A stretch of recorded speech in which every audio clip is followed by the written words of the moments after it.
Don't touch that dial. The night is gone. The morning's here. It's a beautiful day in Chicago.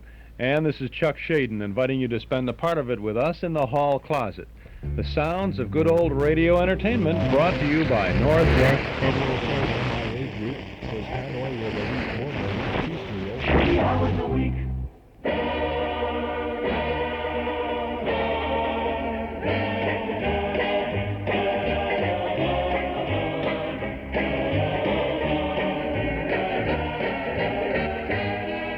Good morning, Mom, and hello out there in Radio Land. This is Chuck Shaden in the hall closet for Tuesday morning, September 7th, 1976, from our Nostalgia Broadcast Center on Chicago's northwest side to the top of the Sears Tower and WXFM to you. We have a closet filled with lots of goodies this morning. We have Eddie Cantor, Phil Harris and Alice FAYE, Captain Midnight, Al Jolson, Vincent Lopez, and to begin things, Miss Carol Burnett.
That's Carol Burnett, and a little different Carol Burnett than the rambunctious gal we see on television, but very talented singer as well. Who's sorry now? Well, I hope you're not sorry for joining us this morning in the hall closet here on WXFM. We're at 106 on your FM dial. My name is Chuck Shaden. It's 4 minutes past 7 o'clock, Northwest Federal Savings Time. Weatherman says mostly sunny and rather warm today with a high around 90 degrees. Tonight, fair and warm with a low in the mid or upper 60s. And then tomorrow, Wednesday, it'll be mostly sunny and still warm with a high in the upper 80s. It's 64 degrees officially now, 66 at O'Hare, 68 along the lakefront. Humidity is 56%, and the wind is out of the south at 9 miles an hour. This is a very good time for you to subscribe to our Nostalgia newsletter and radio guide. A one-year subscription is only $6. Our annual rate will be going up very soon, so why don't you subscribe now to get in on all the good reading and good information that you'll find in our Nostalgia Guide. It contains 32 pages of articles and photographs from and about the days that we have not forgotten, as well as the complete schedule of old-time radio shows that we broadcast throughout the week on a number of Chicagoland radio stations. Subscribe now by telephone when you call us at 545-2260. That's 545-2260. Just give us your name and address. Your subscription will begin with our big September issue with George Burns and Gracie Allen on the cover. We'll include an invoice for your one-year subscription. Still $6, but going up soon. So call us now at 545-2260. A lot of reprint articles in our September issue. One about Fred Allen in 1946. Another written by Al Jolson in 1935. And then a 1943 movie reprint telling how the Hollywood stars will have to cope with the government's wartime ceiling on wages. We have some original articles, too, about some past favorites. Leah Ann Nader writes about the Coon Sanders Nighthawks. Mark Nelson looks at the career of Laurel and Hardy. And Carl Pearson remembers the shuffle rhythm of Jan Savitt. There's more. We have our dime store classified ad page for folks who have something nostalgic to buy or sell or trade or announce, plus news of our Saturday Night Memory Club movies. Subscribe now to our Nostalgia newsletter and radio guide. It's the biggest little package of memories that you'll find anywhere. A year's subscription, only $6. Call us at 545-2260. That's 545-2260. Or send $6 to Nostalgia Newsletter, Box 421, Morton Grove, 60053. Remember, subscription rates will be going up this fall, so subscribe now and have a good old time at a good old rate. $6 for a full year of good reading. Call 545-2260. Now we have an Eddie Cantor program for you. This is from the probably the early 1940s. Lots of fun on this broadcast from Armed Forces Radio. Let's tune in to Eddie Cantor. The Eddie Cantor Show.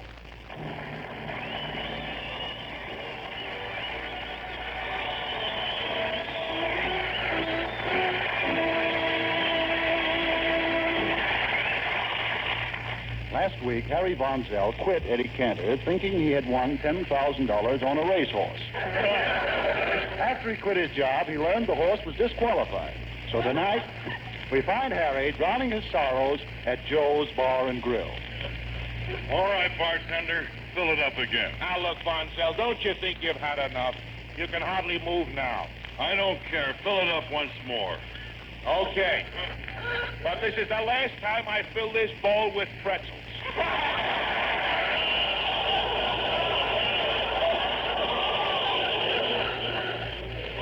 Look, Harry, why don't you forget your pride and ask Cantor to take you back?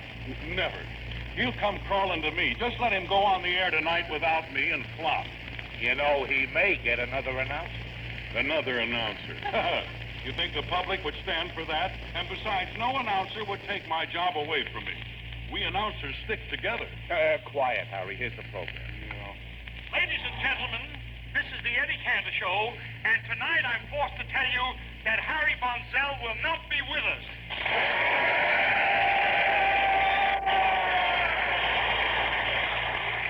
Did you hear that, Von Zell? Sure. They always applaud when they hear my name. But listen, in place of Harry Von Zell, we bring you that genial, jovial gentleman from the Jack Benny program, Don Wilson.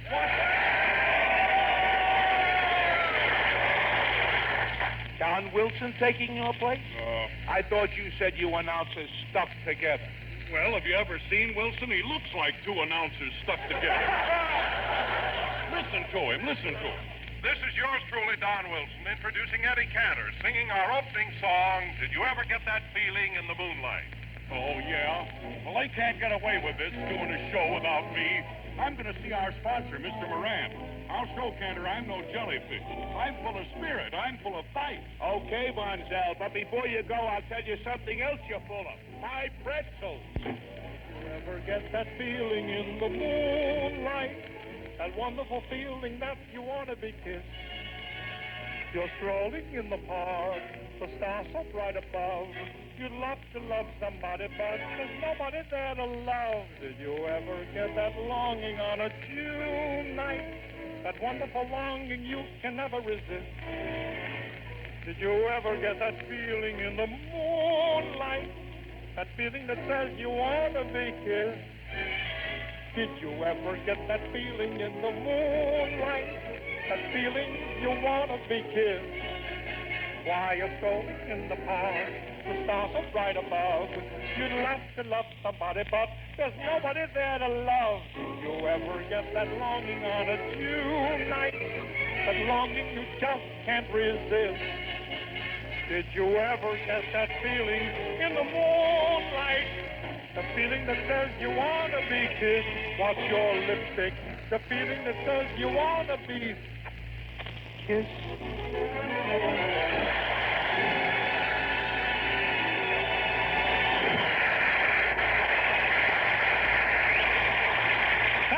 Ladies and gentlemen, and Don, I want to thank you for replacing Harry Von Zell. Well, Eddie, I enjoy having a chance to help you out, but since Harry's not working and has a wife and baby, I just wouldn't feel right taking his check. I can understand, Don. What do you want me to do with it? You take it.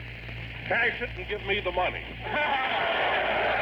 Well, that's mighty decent of you. Don, look, why don't you come on my program regularly? What future is there working for a man Benny's age? Now, wait a minute, Eddie, wait a minute. Jack isn't any older than you are. Why, when you were a big star playing the Palace Theater, Jack's father used to take him to see you, and Jack was still wearing short pants. So was his father. The tricks they used to get him for half price. Now, look, Eddie, stop pretending to be so young. One thing you must admit. For 10 years, you've been dyeing your hair black. That I admit, Don. I got tired of being a blonde, that's all. Oh, stop hiding your age. Why, you've got gray hair. You've got daughters who are married. Don, this gray hair is because of the daughters who aren't married. Seriously, Don, why don't you leave Benny and work for me? Don, have you ever heard the kind of a man I am to work for? Yes, I have. It's not true. You'll see when you meet our happy little group. First of all, our young maestro, Leonard Seuss.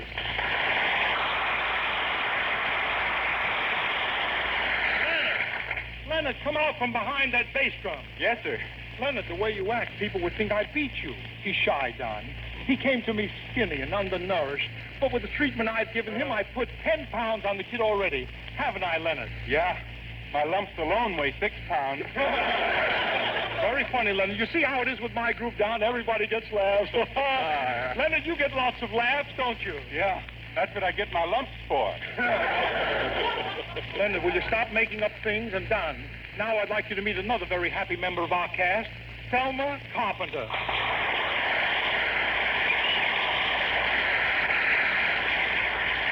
Say, Thelma, I want you to meet a famous radio personality. You've heard of Mr. Don Wilson? Oh, yes. He's on that Rochester program. You see that? Everybody gets laughs on my program. I'm not like Benny. Take my writers. Do you think I lock them in a room like Jack does? No. I tell the boys to have fun. I send them out to the racetrack. If they happen to think of a joke, I take it. If they happen to win, you take that, too. Ooh, he made a funny. Oh, another lump. I'll teach you who's boss around here. Believe me, There they are, Mr. Moran. Thank you, Von Zell. Oh, that's Mr. Moran. That's my sponsor. That old grouch puss is your sponsor? Oh, he called you a grouch puss, Mr. Moran. He called you a grouch puss. Well, that's very nice. Grouch puss. Young man, I will have you know that you're speaking to Joseph Moran, head of our radio department, sponsor of this program, and president of our corporation. Yeah, that's telling him, Grouch Puss. Oh, I mean, Mr. Moran. You stay outside, Montel. I shall handle it. Yes, sir.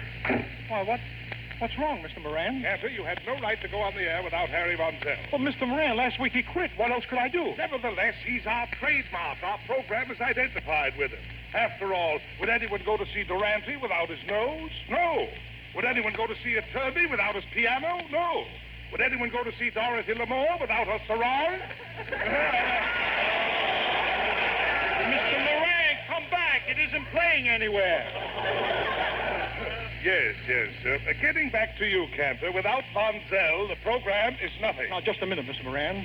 Whether Von Zell is on the program or not should be my decision. I thought that in our setup, I was head of this program. In our setup, you are the head, but you don't hire anyone without me. You don't fire anyone without me. In fact, you don't make a move without me. Now, do you understand our setup? Yeah, you're MacArthur and I'm Hirohito.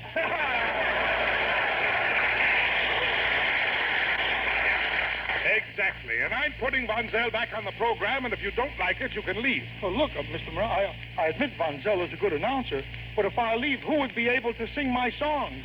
Who? If you knew Susie like I know Susie. Harry!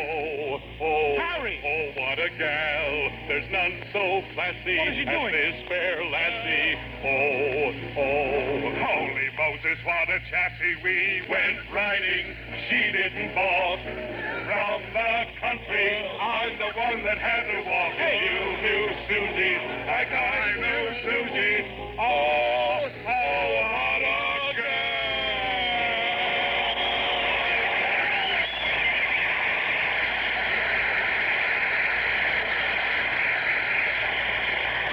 Mr. Moran! I used to sing tenor with the Glendale Brotherhood of Brewers. A very fine job, Von Zell. The program is yours. All right. If that's the way you feel about it, I'll go. But I want you to know one thing. Once I walk through this door, I won't be back. I quit. Aha, when I said I quit, I thought you'd call me back. What? When I said I quit, I thought you'd call me back. Get out, Cantor, and take this big, fat monstrosity with you. Now, wait a minute, you. I was hired to appear on this program, and I'm not going to leave. You get out, or I'll get Sabu to ride you out.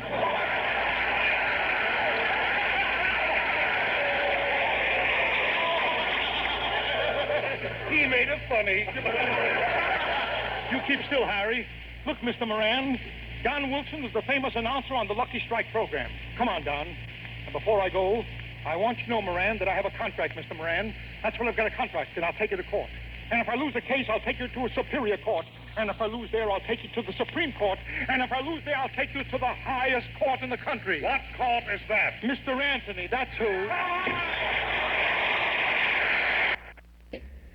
And that's Eddie Cantor, the first portion of a broadcast from the early 1940s there. Don Wilson substituting for Harry Von Zell on this broadcast. Alan Reed, you recognize his voice there as Mr. Moran. And it's a good show from not so long ago. We have more of it coming up in just a moment or two here in the Hall Closet on WXFM. I'm Chuck Shaden, and it's 17 minutes past 7 o'clock. The folks over at Imperial Leasing at 900 East Rand Road in Des Plaines have come up with an unusual idea for old-time radio fans. They will lease you our cassette tape of the month each month for only $245 a month. Now, wait a minute, $245 just to lease our cassette of the month? Well, along with that cassette, you'll also get an AM and FM stereo radio and cassette player, and that's still $245 a month, but you also get that cassette and that stereo attached to a 1977 Mark V. That's right, an automobile as well. All in the same monthly lease price. That's our regular cassette tape of the month. This month it's The House of Mystery and Murder at Midnight, and you're getting a new one each month, plus a quality AM and FM stereo radio cassette player, plus a 1977 Mark V, all for just $245 a month. Good old-fashioned prices and service and brand new ideas at Imperial Leasing Incorporated, 900 East Rand Road in Des Plaines. Give them a call and get all the details. Call 298-0011. Imperial Leasing at 298-0011. Ask for the Cassette Tape of the Month leasing program. Imperial Leasing.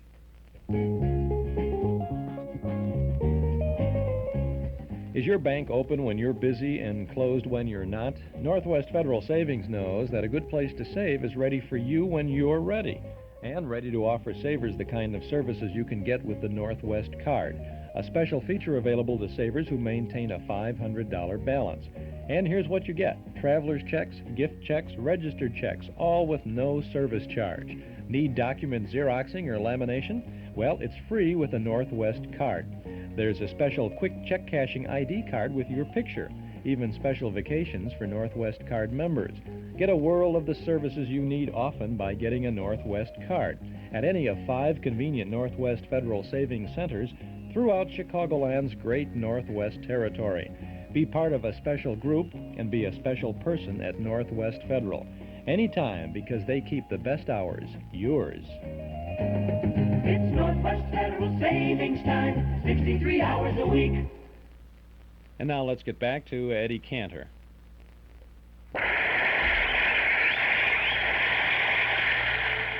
Don, before we leave the studio, I'd like to hear Thelma Carpenter sing just for sentiment.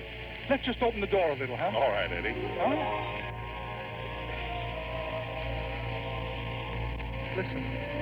What's the use of wondering if he's good or if he's bad? Or if you like the way he wears his hat? Oh, what's the use of wondering if he's good or if he's bad? He's your fella and you love him. That's all there is to that. Common sense may tell you that the ending will be sad, and now's the time to break and run away. But what's the use of wondering if the ending will be sad? He's your fella and you love him. There's nothing more to say.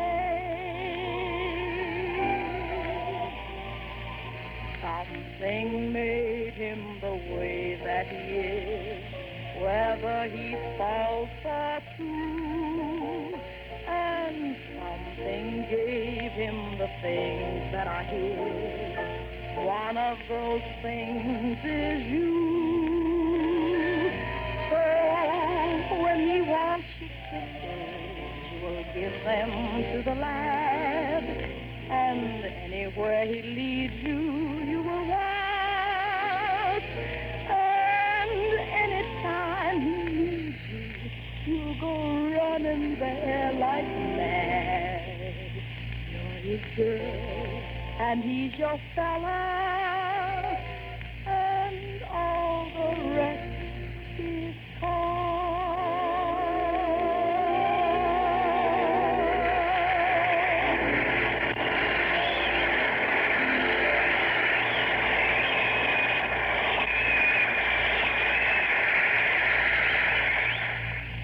Wonderful, Thelma. It was great. Oh, very. Cantor, I thought the sponsor told you to get out of here. Mr. Moran! Oh, Mr. Moran! I'm going, you big fat tattletale, you. Come on, Don. Let's go over to Joe's Bar and Grill where we can talk this over.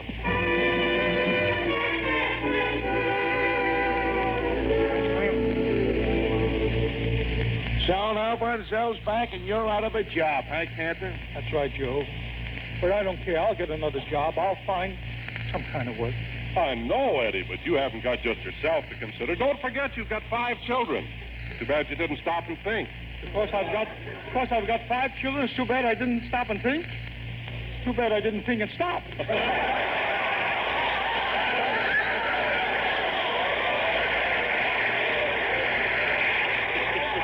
I should never have gotten married. But I'll get a job. Something will turn up. Well, in the meantime, Joe, give me another one. You had 5 already, Wilson. I know, but that's the only way I can drown my sorrows. Wilson, will you please tell me, how is another steak going to drown your sorrows? Put some gravy on it. Lots of gravy. You sure you don't want anything, Cantor? No, thanks. Without a job, who can eat?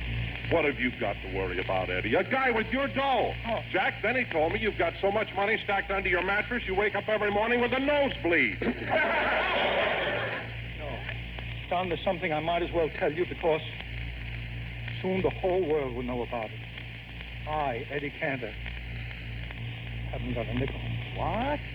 Eddie, I always figured you were a wealthy guy. What happened to all your money? Bad investments, Don. I lost $50,000 investing at the wrong time. First, I put my money in 4 up, then in 5 up, then 6 up. What happened? I pulled out too soon. A guy came along, invested in 7 up, and makes a fortune. Oh, Eddie, so you lost $50,000. Yeah. But you must have had something left. Sure, I had something left. So Jessel comes along with a big scheme.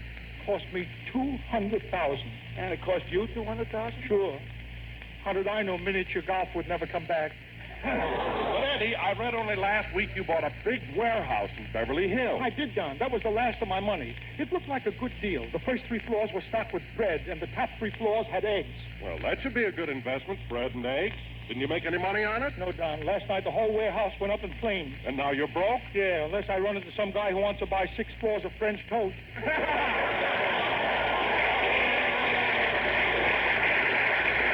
Here's your steak, Wilson. Thanks. Now, how about some bread? Well, we got white, rye, and whole wheat. Fine. If you got some pumpernickel, bring that along, too. You want anything, Cantor? The way I feel, I'd like some tea. Black tea or green tea? DDT. With cream or lemon? With broken glass. Gosh, Don, I don't know how you can have the heart to sit there and stuff yourself. Look at you. Doesn't mean anything to you to see a man like me who used to be on top, out of a job, poor. Yeah, it is, but it brings a lump in my throat. A lump in your throat? Put some gravy on it and swallow it, will you? Ah, gee, Cantor, I can't get over it. You being broke. Joe, I don't mind losing my program, but how can I keep people from finding out I'm a bum? Stay off that radio. Oh, he made it funny. Well, I've just got to go out and find some kind of a job. Anything. Just so I could get a little money to get started again. Oh, for goodness sakes, Eddie, Jack Benny will lend you some money. Ooh, what a footy he made. No, I don't need help from anyone. I'm going out and get a job. I may be down and out now, but I'll be on top again. I'll be on top again just as sure as my name is Eddie Cantor. Sure.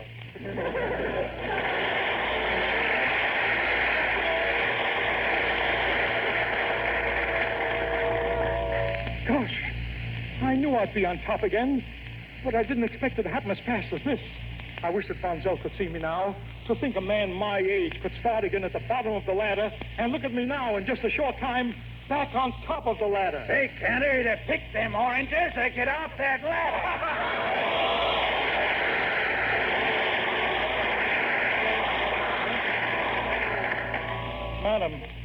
Madam, the employment agency sent me over. They said you were looking for a gardener? I was, but I won't need a gardener now. You see, I've news that my boy is all through fighting.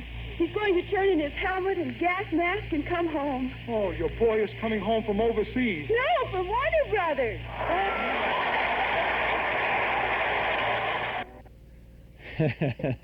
Eddie Cantor show there. Another segment this morning in the hall closet. I'm Chuck Shaden. This is WXFM 106 on your FM dial. It's 66 degrees now at 27 minutes past 7 o'clock.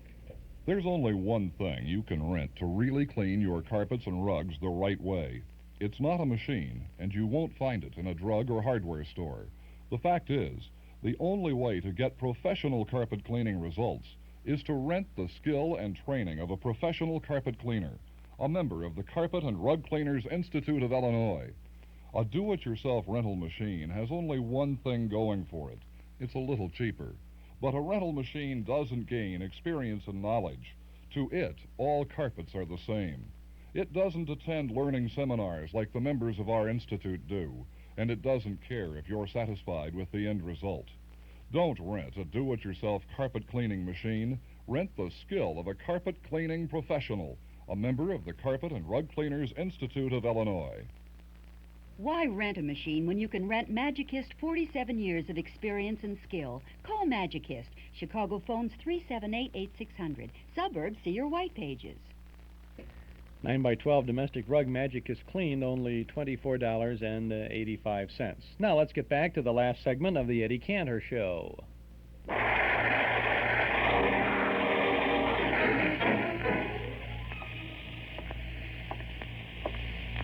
810 North Camden Drive. The girl at the employment agency said I could go to work for a glamour star who lives here. Camden Drive. Ann Sheridan lives on the street. Ann Sheridan? This must be my lucky day. I hope she's home. Hello? Hello? How do you do?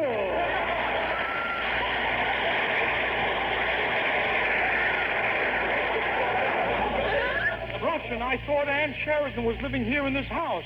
I'm disappointed. He's disappointed. Russian, please be serious. If I can't work, If I can't find work, if I can't work at all, I'll be standing on the corner of Hollywood and Vine, begging. Gilbert! Yeah? I'd never allow you to stand begging on the corner of Hollywood and Vine. You wouldn't? That's my corner. Take Sunset. Look, Russian, don't you understand, please? Yes? I've lost my radio job. I'm desperate. I'm even willing to take this job as your valet. Very well, Gilbert. You may join my staff. Tell me, what are my duties? If I ring once, that is for the upstairs maid. Mm-hmm. If I ring twice, that is for the downstairs maid. What about me? You get your own maid.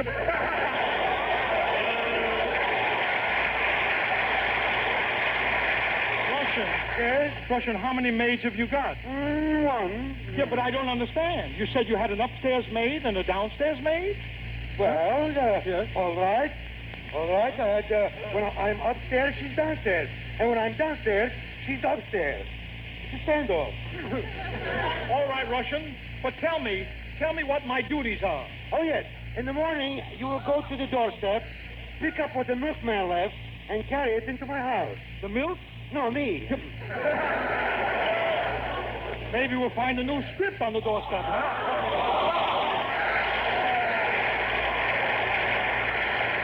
Russian, I don't understand. The milkman brings you home? You mean to say that you drink? That is quite so. Yes? Every morning for breakfast, I want my own formula for rum and Coca-Cola. Your own formula, what is that? First I am taking 1 jigger of Cuban rum. Yes? 2 jiggers of Jamaica rum. Mm-hmm. Then I am adding 3 jiggers of Puerto Rican rum. Yes? And finally, 1 jigger of Hawaiian rum. But, Russian, you haven't once mentioned Coca-Cola. After all that rum, who can say Coca-Cola? All right, Russian, go on with my duties. After you wake me up in the morning, Yes? immediately lift the Venetian blinds. The Venetian blinds, where are they? Across the street in Betty Grable's house. Russian, tell me, when do I start? First, I must check on your references. Yes? I have to be careful, you know. Yeah? Only recently, I had trouble with my chauffeur. Tell me, what happened? You see, Yeah? one morning I overheard him planning to take my car and run away with my wife. Yeah. And that night, while I was asleep, it happened. He took your car and ran away with your wife? Most, yes. Russian, if you knew he was going to take your car and run away with your wife, why did you leave the keys in the car? Silly boy.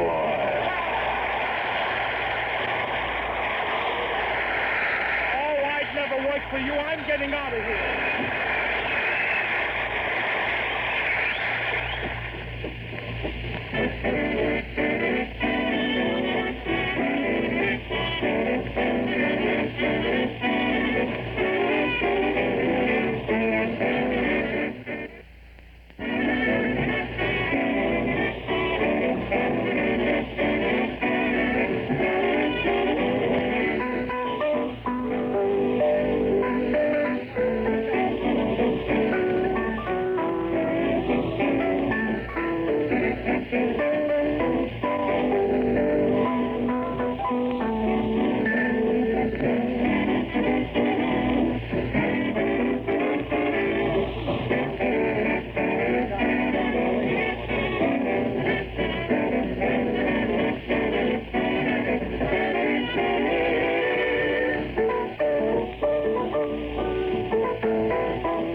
Now, before I hire you, would you mind letting me hear your voice again, Cantor?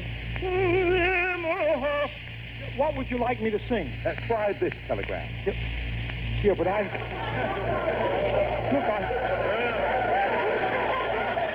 shouldn't have to audition for Western Union. After all, the public has heard my voice. But that was on the radio. Yeah. This is a bit more risky. You see, you'll be right in the house with them. I'm willing to take the chance. Where's my first telegram? Here you are. Now, hurry. Wait a minute. This is the name and address? Yes, and deliver it right away. But, sir, you don't understand. I wouldn't deliver this telegram for $1 million. All right, Cantor, but it means a dime. All right, give it to me.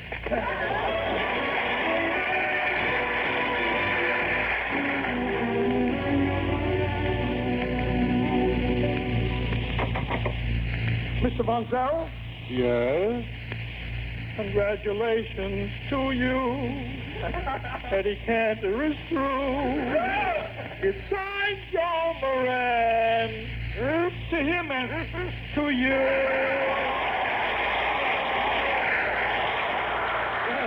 Well, that's very well sung, my boy. Here, take this. It will help you get something to eat. Good. What is it? Your teeth. You left them in your dressing room.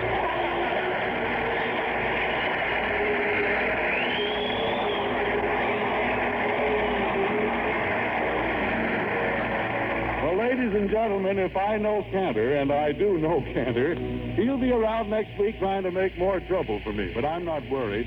I'm going to phone Jack Benny and Bob Hope to come over and help me. That's what I'll do.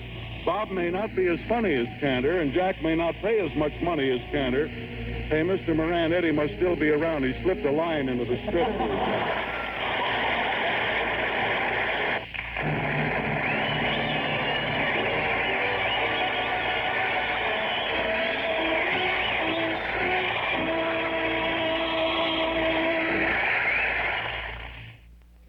And that's the Eddie Cantor Show. I don't have a specific date for this broadcast. It's from the 1940s, the early 1940s. It's an Armed Forces Radio rebroadcast.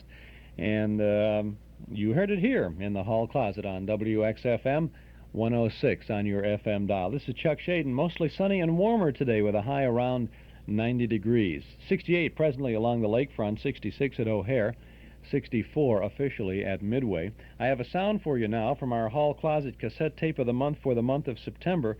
This is a scene from the House of Mystery. A breathless, waiting silence hung in the air. And then... Roger, that's Jane. Come on. We ran for a door, thrust it open, and there she stood in the center of the room, staring in frozen fascination. My eyes followed her gaze. In spite of myself, a wave of sudden horror made my scalp crawl. For I saw, lying on the dressing table, glittering with blood-red malevolence, a huge, square ruby. That's just a scene from the House of Mystery on our cassette tape of the month for this month of September. And on the other side, we offer Murder at Midnight. 60 minutes of chilling sounds from 1947 on our cassette tape for September. Roger Elliott, the mystery man on the House of Mystery, tells of his involvement with A Gift from the Dead. And The Island of the Dead is the title of the mysterious Murder at Midnight thriller. You'll die when you hear these shows, I'll tell you. These two programs are yours for only $5 from the Hall Closet. During September, you can send $5 to the Hall Closet, Box 421, Morton Grove, 60053.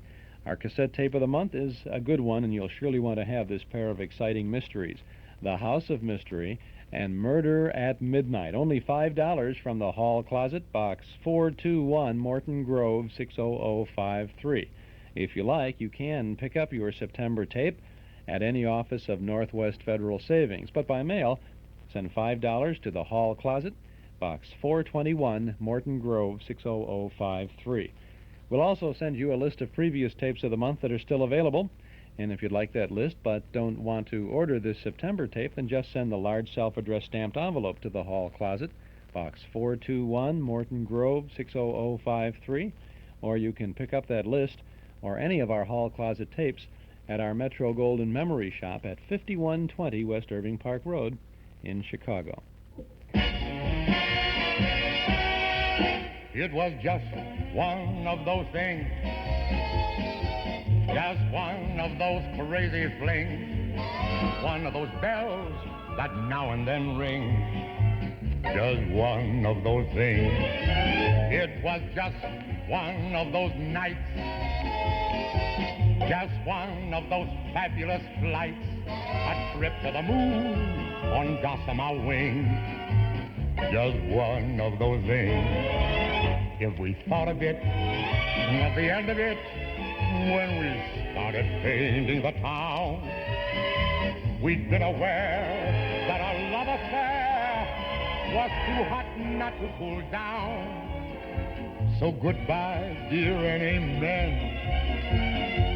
Here's hoping we'll meet now and then. It was great fun, but it was just one of those things.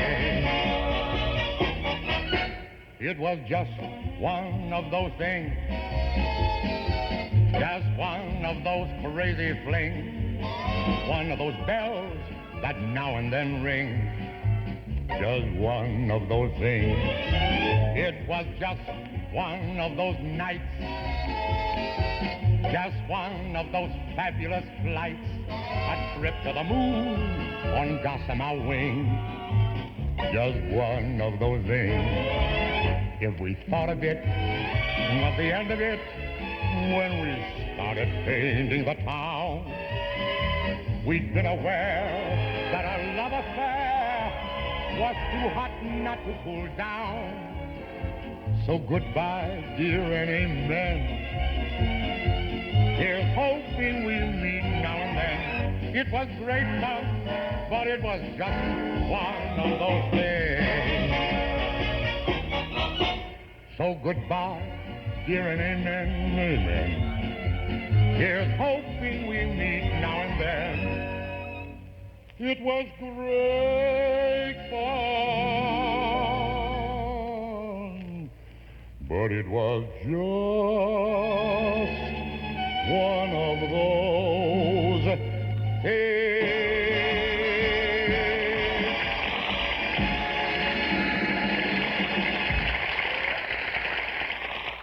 Al Jolson there, and that's a recording from one of the broadcasts of the Kraft Music Hall in the 1940s when Jolie was the host of that program.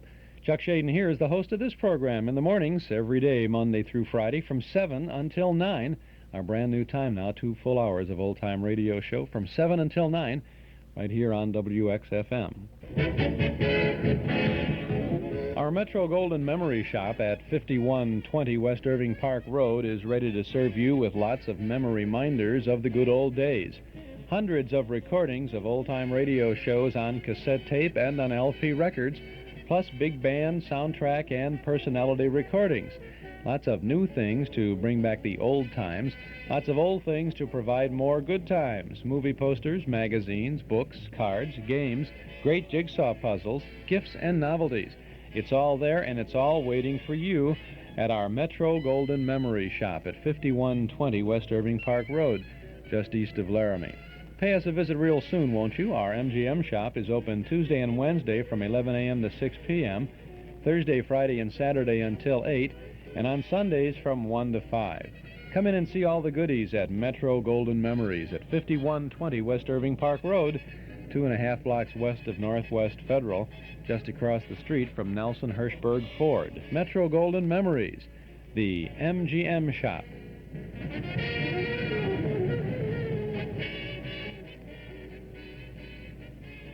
This coming Saturday evening in the Memory Club over in the community room at Northwest Federal Savings, we have a fine movie called The Big Broadcast, and it's from 1932. It's the first of a series of big broadcast movies. And in it, we find George Burns and Gracie Allen, and we thought you might enjoy this clip from that film. Here's a little scene with George Burns and Gracie Allen from The Big Broadcast. Hello? Hello? Oh, I'm the girl that made that up myself. That's all I do all day long is make up riddles. My whole family makes up riddles. Miss Allen. Oh, is this Mr. Burns? Yes, this is Mr. Burns, and I want you to come right into the office. Yeah, I'll be with you in a minute. Oh, now listen, girl. What's the difference between sliced tomatoes? Well, I suppose you're wondering why I hired that girl. You see, a lot of people have been driving me crazy around here for years, and I thought for a change I would hire somebody that would drive them crazy. Well, perhaps I'd better stay. Oh, no, I'll be able to handle her. You can run along. Good afternoon, Mr. Burns. Oh, good afternoon. Come Yeah, here. like the started. I knew you wouldn't guess this. Now, I'll tell you another one later on. Miss Allen, I want you to take a letter. Yeah, oh, I know that one. Take a letter, double it, add XYZ, and then there are a couple of other little maneuvers, and anyway, the answer's 27. Yeah, I know that one. You know, Miss Allen, when I first hired you, I didn't understand you. But now that I'm beginning to understand you, I'm afraid nobody will understand me. Oh, Mr. Burns, now promise me you won't tell that to any other stenographer. I promise, Miss Allen. Yeah, oh, call me Gracie. All right, Gracie, take this letter. Yeah, I think Gracie's a pretty name, don't you? I'm crazy about it. My dear Mr. Clapsaddle. Oh, a girl, huh? Yes, a girl. Regarding Bing Crosby. You know, my whole family's named after flowers. I have a brother named Bob. Bob? Yes. That's my favorite flower. Oh, don't be silly. We call him Bob for short. His whole name is Rhubarb. Rhubarb. Yes. My dear Mr. Clapsaddle. And then I have a sister named Rose, and I have a brother named, not my brother, my uncle. You know, he's named after that flower that you put in your lapel of your coat. What do you call that flower? It couldn't be carnation. Yeah, that's it. Reincarnation. Listen, Gracie. Reincarnation is not a flower. Reincarnation means that when you leave this earth, you come back in some other form. Like you might come back with a little intellect. Oh, Mr. Burns, don't be silly. I'm not even married. Oh. Well, make out I didn't say anything. Forget the whole thing. Yeah. You know, if I died, you know what I'd like to come back as? No, I give up. I'd like to come back an oyster. An oyster? Yes. Why an oyster? Well, then I'd only have to be good from September until April. Well, my dear Mr. Clapsaddle. You know, Mr. Burns, you're the image of my brother who's playing baseball for Sing Sing. Please. Although Crosby cannot hold us to the contract. You know, they have a grand team this year, Sing Sing has. They just got my uncle back. Oh, he's a swell pitcher. A new paragraph.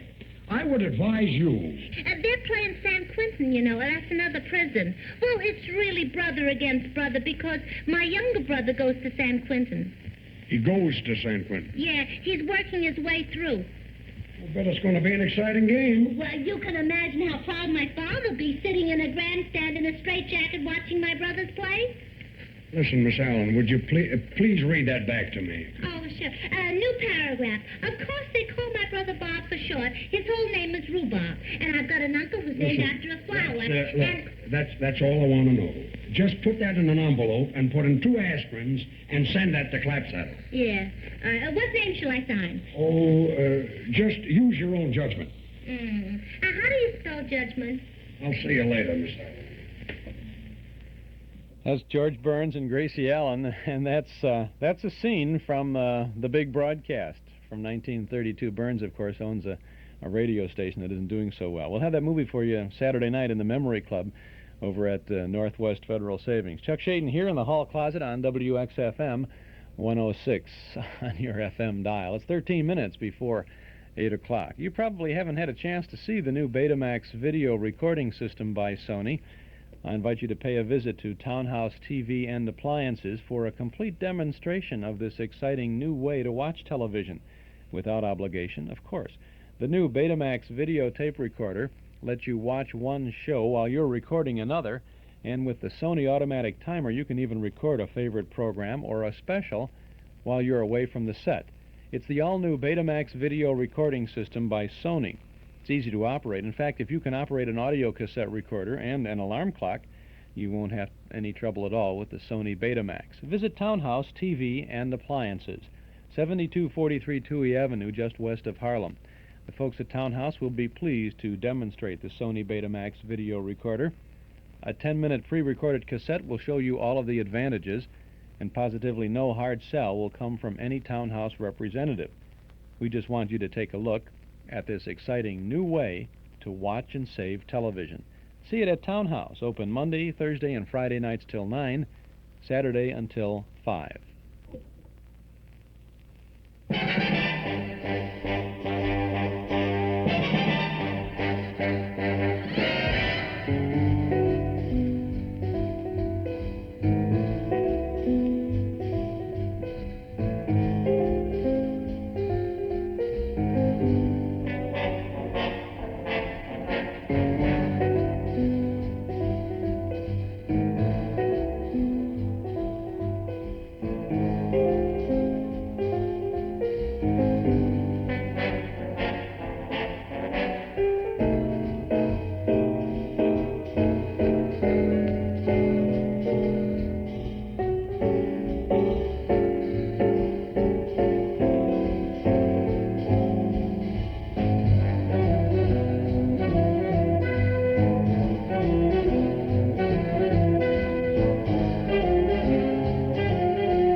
Stan Kenton, Stan the man there, and a little thing called Eager Beaver. Chuck Shaden here in the hall closet on WXFM 106 on your FM dial. Paterno Foremost Liquors at 5303 Milwaukee Avenue at Central, just north of Foster. That's where fine wines have been a part of family tradition for 3 generations. Put a visit to Paterno on your agenda and you'll be amazed at the fabulous wine cellar. Choose from hundreds of different wines from every corner of the globe and chat with a member of the Paterno family who'll be pleased to help you select just the right wine for that special occasion or the perfect wine to make an ordinary event a special event. Paterno Foremost Liquors, Chicagoland's one-stop beverage mart for imported and domestic wines, beers, cordials, soft drinks, whatever. Visit the wonderful world of Paterno, Monday through Saturday from 9 in the morning till 10 at night, Sundays from noon until 8. Paterno Foremost Liquors at 5303 Milwaukee Avenue at Central, just north of Foster. Now here's Miss Eartha Kitt and Ishkadara.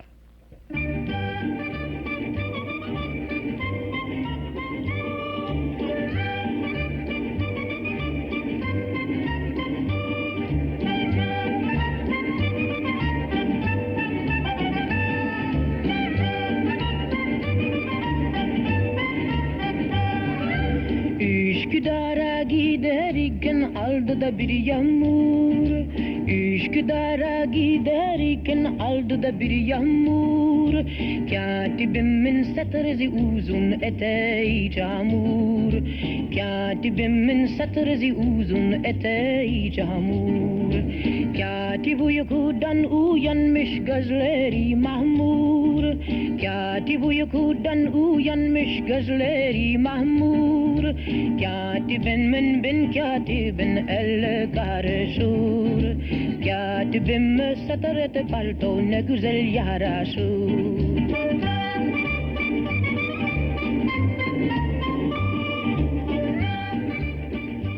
Üsküdar is a little town in Turkey, and in the old days many women had male secretaries.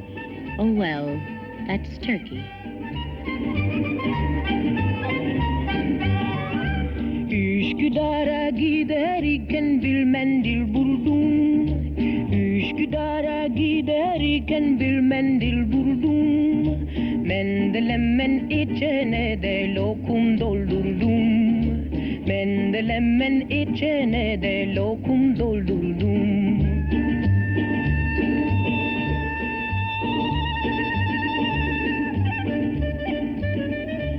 They take a trip from Ushkudara in the rain, and on the way they fall in love. He's wearing a stiff collar and a full-dress suit. She looks at him longingly through her veil and casually feeds him candy. Oh, those Turks. Katibimma ara iken yandim da buldum. Katibimma ara iken andem da buldum. Katibenim bin katibin el karışur. Katibim mühköleli de gömlek ne güzel yaraşur.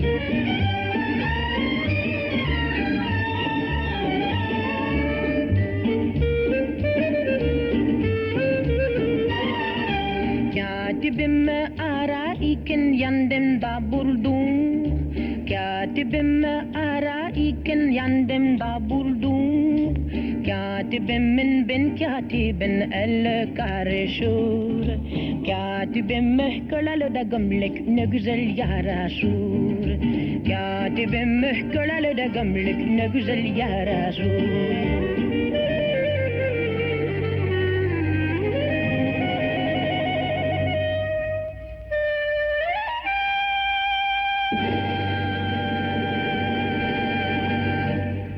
That's Eartha Kitt there, and Ushkudara. Ah, yes, shades of Arbogast. I met Bob Arbogast out in California this last trip, and we sat down and chatted with him about his radio days in Chicago, and we'll be sharing that taped chat with you one of these days when we open the hall closet. Mostly sunny and warmer today with a high around 90 degrees. Tonight it'll be fair and warm with a low in the mid or upper 60s. Tomorrow, Wednesday, mostly sunny and warm with a high in the upper 80s. Presently, it's 64 degrees at Midway, 66 at O'Hare, 68 degrees along the lakefront. Humidity is 56%, and the wind is out of the south at 9 miles an hour. The extended outlook through Saturday is partly cloudy and cooler, with the highs in the 70s and the lows in the 50s. Do you remember Henry Ford's Model T? Remember cranking up the motor to start the car? Remember the Model A with the self-starter? And do you recall World War II gas rationing and the little A and B stickers you had to display on the windshield? Great memories, huh? Well, Ralph Hirschberg of Nelson Hirschberg Ford has fond memories, too. Memories that roll back some 45 years to 1931, when he and Norm Nelson first started selling Fords on Irving Park Road. Today, Ralph and Jurgen and all the folks at Nelson Hirschberg Ford remember one other thing, that during all these years, the Ford owner who comes again to get his new Ford from Nelson Hirschberg is the Ford owner who's been treated with old-fashioned respect and courtesy. Not only when he buys that new Ford, but while he owns it, too. Thousands of Ford owners come back again and again to do business with Nelson Hirschberg, one of Chicagoland's oldest, most respected Ford dealers. Find out for yourself. Get your new Ford from an old-fashioned dealer. Visit Nelson Hirschberg Ford at 5133 Irving Park Road, 5 blocks west of Cicero at Laramie. And let's see, about 3 minutes before 8 o'clock, I want to remind you about our Saturday afternoon Those Were the Days program, just down the dial on WNIB at FM 97 every Saturday afternoon from 1 until 5.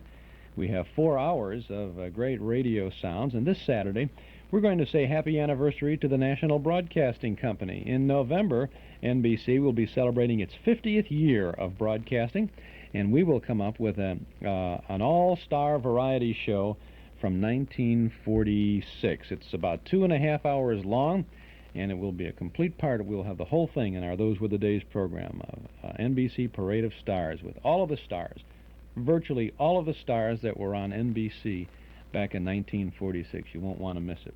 Don't want to miss this either.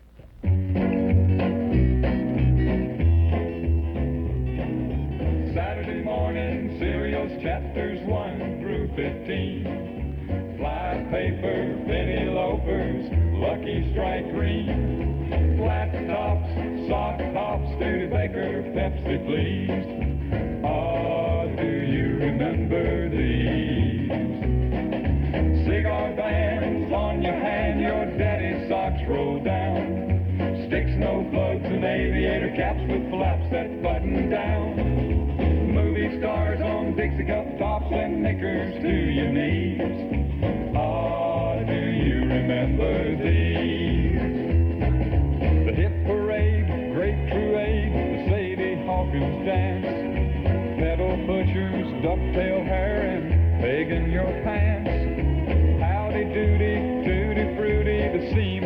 of her hose. Ah, do you remember those? James Dean, he was keen. Sunday movies were taboo. The senior prom, Judy's mom, rock and roll was new. Cracker Jack fries, stars in your eyes, ask Daddy for the keys. Ah, do you remember these? The boogeyman, lemonade standing, taking your tonsils out. Indian burn and wait your turn, and 4 foul balls you're out. Cigarette loads and secret codes and saving lucky stars. Can you remember back that far? To boat neck shirts and fender skirts and crinoline petticoats. Mom's word and a dirty bird and a double root beer float. Moon hug caps and loud heel taps, and he's a real gone cat. Ah, do you remember that? Dancing clothes, little bowline jokes, and cooties in her hair. Captain Midnight, Ovaltine, and the whip at the county fair. Charles Atlas course, Roy Rogers horse, and only the shadow knows. Ah, do you remember those? Gable's charm, frog in your arm, loud mufflers, pitch and woo. Going steady, Veronica and Betty, white bucks and blue suede shoes. Knock-knock jokes, who's there? Dewey. Dewey who? Dewey, remember these? Yes, we do. What do we remember these?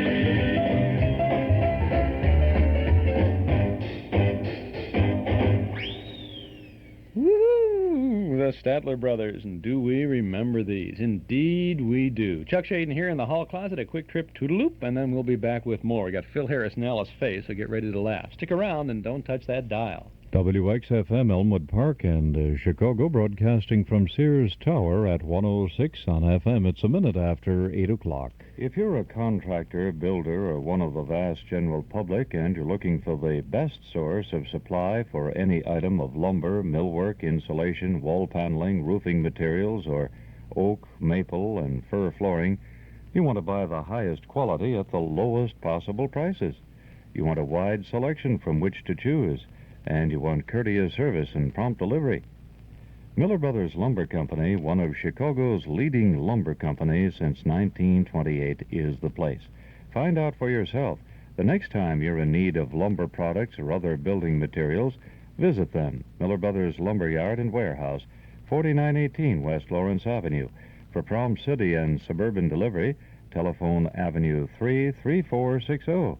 Miller Brothers Lumber Company, 4918 West Lawrence Avenue, telephone Avenue 33460. Here's an important message for all Xerox and IBM copy machine users. If you're presently using a Xerox or IBM copier, you may be paying too much for your copies.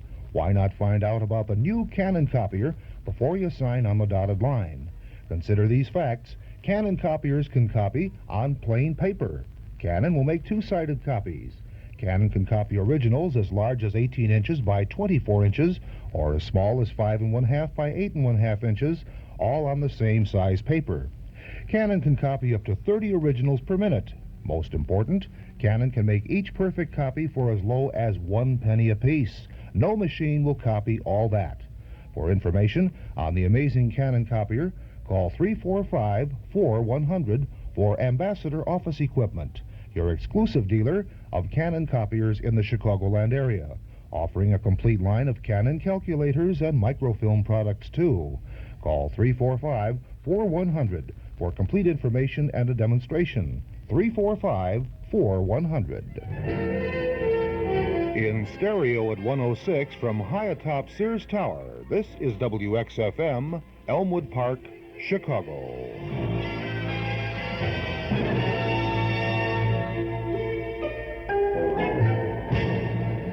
And we are back, and we have a good old radio show for you now. Chuck Shaden here in the hall closet on WXFM every day now, Monday through Friday from 7 until 9 with all the good shows. We go back now to 9/25/49. This is September 25th of 1949. The Rexall Show with Phil Harris and Alice Faye. Good health to all from Rexall. It's the Phil Harris Alice Faye Show, presented by the makers of Rexall drug products and 10,000 independent Rexall family druggists. Good evening. This is your Rexall family druggist with a welcome from all 10,000 of us. The 10,000 independent druggists who have added the word Rexall to our own store names. You can always tell us for the orange and blue Rexall sign on our windows, but we're better known because we carry the 2,000 or more drug products made with the Rexall Drug Company.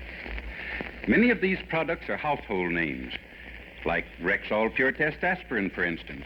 Millions of users know that by laboratory test, Rexall Pure Test Aspirin disintegrates completely faster than any other leading brand tested. And quality like that is what we family druggists are talking about when we tell you you can depend on any drug product that bears the name Rexall. Good health to all from Rexall.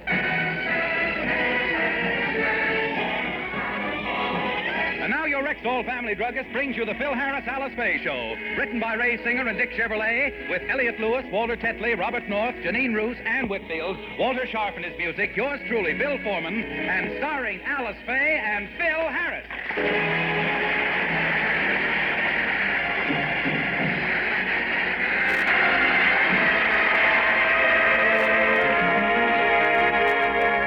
Last week, if you remember, Phil was unprepared for his opening program. And Mr. Scott, the sponsor, was so furious, he's insisted that from now on, Phil keep regular office hours.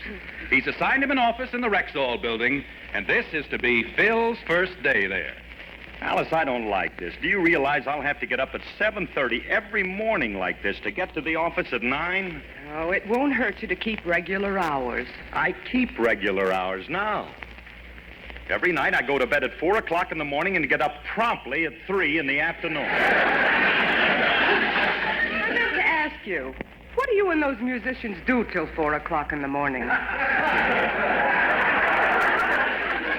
We're making a patchwork quilt.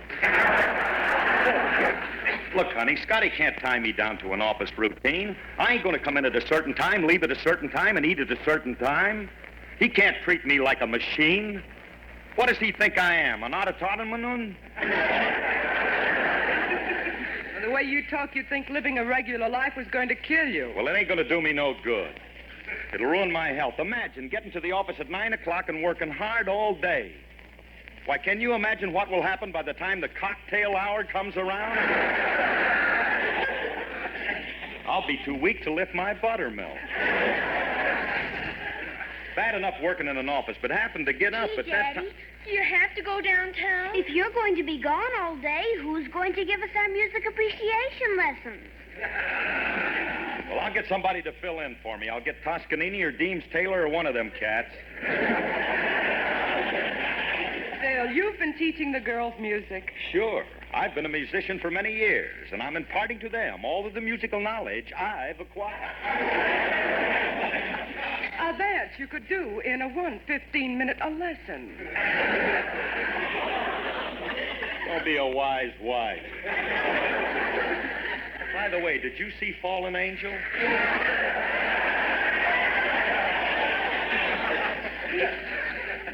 I've taught the kids a lot about music. I'll show you. Look, girls, sing the scale for your mother. Do, re, mi, fa. There you are. How'd you like that rendition of the scale? What happened to the rest of it? Is there more? Girls, what kind of music has your daddy been teaching you? All kinds of songs. Ghost Riders in the Sky, Look at Me, and he's going to teach us the alphabet song as soon as he learns it. You mean your father doesn't know a simple little tune like that? He knows the tune. It's the alphabet that's slowing him down. Well, you'd better get started. And here, don't forget to take your presents. What presents? Well, we all bought you something for your first day at the office. I bought you this briefcase. Willie bought you a green eye shade. And Mother got you this lovely celluloid collar with matching cuffs. Oh, how utterly chic. Oh, I thought it kind of cute of Mom to buy you that celluloid collar and cuffs. yeah, very funny. That mother of yours, she's a clip. She's quite a comedian. Yeah, I remember when she was a straight man. Look, honey, do I have to go down to the office? Why can't I? I'll get that. If the Musicians Union ever finds out I'm getting up during the day, they'll drum me out of the Corps. Yes, mister, what can I do for you? I'd like to see Mr. Harris. I'm Mr. Harris. You're Mr. Curly, I'm Frankie. No kidding. How do you like that? Yeah. We've been playing together for 20 years. This is the first time we've seen each other in broad daylight.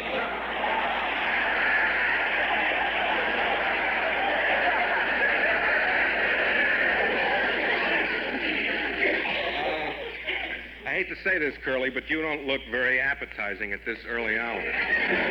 You ain't no crepe Suzette yourself. What are you doing up so early? Wait a minute. What are you hiding behind your back? Present for you. Something you can use at the office. For me? Oh, gee whiz, Frankie. Hold it. Is it a celluloid collar or a green eye shade? Curly, please. You know I wouldn't buy anything as ridiculous as that. Well, I'm sorry, Frankie. I'm a little bit bothered. I should have known better. What'd you buy me, pal? A lunch pail.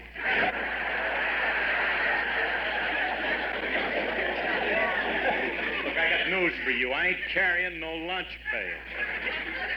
But it's a roomy one. See? You put your peanut butter sandwich here, your hard-boiled egg here, and your orange over here. Suppose I want to take a banana instead of an orange. It won't fit.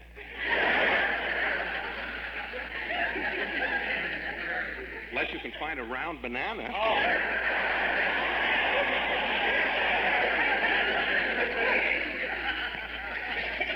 I wouldn't be found dead carrying a round banana. Or a lunch pail. It's got a beautiful vacuum bottle in it. Will you forget it? Now just forget it. Holds a fifth of milk. I don't care for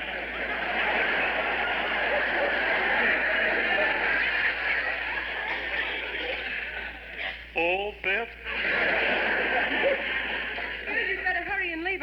Oh, hello, Frankie. Good morning, madam. Remley, it's Alice. Is that who it is? You know, Curly, she don't look much better than we do in the morning. Now, just a minute, Bud. Alice is beautiful. It's just the curlers in her hair and the cream on her face that makes her look so awful. Gee, Alice, if you've got to put your hair up in curlers at night, why do you wear those old things? Why don't you wear the new ones you got? I'd like to, but you always get to bed first and beat me to them. Please get started. It's almost 9 now. Goodbye, honey. Wait a minute. Aren't you going to drive me down? Don't you want to see my new office? Oh, I don't have time. Besides, I have no reason to go to your office. Neither have I, but I gotta. Now, come on, honey. Drive us down, will you? Us? Yeah, us. You and me. If I got to suffer, you're going to suffer with me, Remley. Just call me Les Miserable. All right, Phil. I'll drive you fellas down. I'll get my coat. What's she so happy about? What's she singing for? I don't know. I guess this is the spot she's supposed to sing. Oh. I don't know. I never see this stuff either until about 3 minutes before we're ready to go.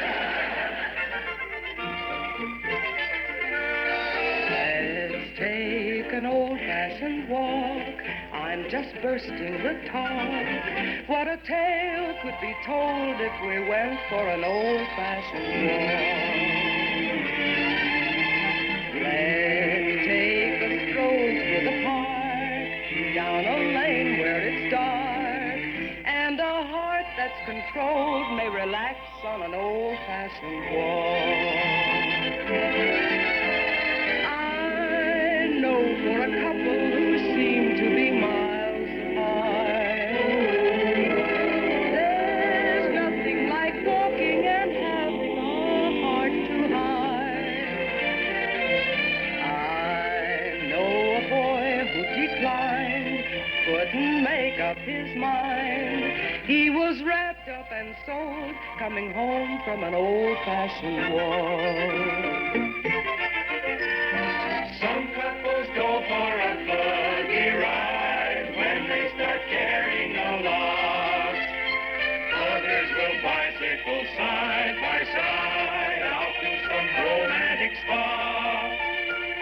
But when you haven't a sou, there's only one thing to do. Let's take an old-fashioned walk. I'm just bursting with talk. What a tale could be told if we went for an old-fashioned walk. I know a boy who declined, couldn't make up his mind. He was wrapped up and sold, coming home from an old-fashioned walk.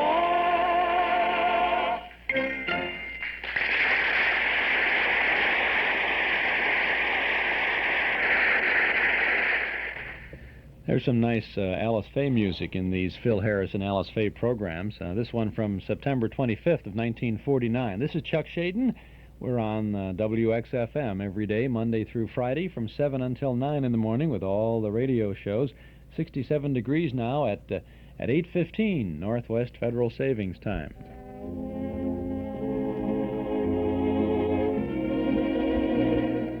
Evening, folks. How y'all? This is the old professor, thinking of you, asking the musical question, what well-known savings association in Northwest Chicagoland is open 63 hours a week? That's right, you're right, Northwest Federal Savings.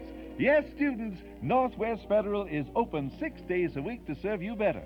That's Northwest Federal Savings, the College of Savings and Loan Knowledge, where 63 hours each week, we're thinking of you. Northwest Federal Savings, serving you 63 hours a week in Chicago on Irving Park Road, in Edison Park on Northwest Highway, in Des Plaines on Dempster Street, in Norridge at Harlem and Irving, in Arlington Heights on Algonquin at Gulf.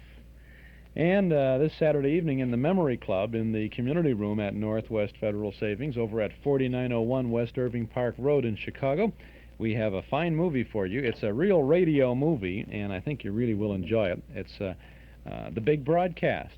It's from 1932. Bing Crosby is the star. He plays himself in the film. Kate Smith, George Burns and Gracie Allen, Stuart Irwin, Cab Calloway, the Mills Brothers, the Boswell sisters. You can see some of the old-time announcers like Jimmy Wallington is in this. It's a real radio film. There's all kinds of radio scenes in there, lots of action taking place at the radio station. You're going to see lots of good old radios and microphones, and oh, it's just super. And Bing sings Please, and Here Lies Love, and there's lots of specialty numbers, lots of good things in it. You'll love it. The Big Broadcast this Saturday night in the Memory Club in the community room at Northwest Federal Savings. Doors open at 7:30. Our film will begin at 8 o'clock. Dues will be $1.25 at the meeting door, at the door, $1.25 a meeting, payable at the door. And we'll be there to open the door this Saturday night. We're going to have a good Lucky Strike Extra for you this Saturday, too, so come on over and have a look at that, too. So plan to spend Saturday night in the Memory Club this week for the Big Broadcast from 1932. Now let's get back to 1949 and Phil Harris and Alice Faye. Well, as long as I'm here, Phil, I think I'll go up and see what your office looks like. Alice, I can't go through with this. Being cooped up in an office is going to dull my sparkling personality. I can't be corralled like a wild horse. I'm the wild stallion type. I need the wide open range to roam. I won't be tethered and have my spirit broken. I'm not going to do it. Down, Black Beauty, down. You hold him, Alice, while I put the bit in his mouth and we'll lead him in. Come on, boy, giddy up. Get your hands off of my withers. Stop trying to be funny, you two. Oh, I don't know why you're carrying on like this, Phil. Working in an office isn't going to hurt you. Willie's been working here in the bookkeeping department for a year now, and it hasn't hurt him any. Don't mention your brother to me. Things are bad enough. Now, if you forget Willie, I'll go in. Open the door. Good morning, Philip.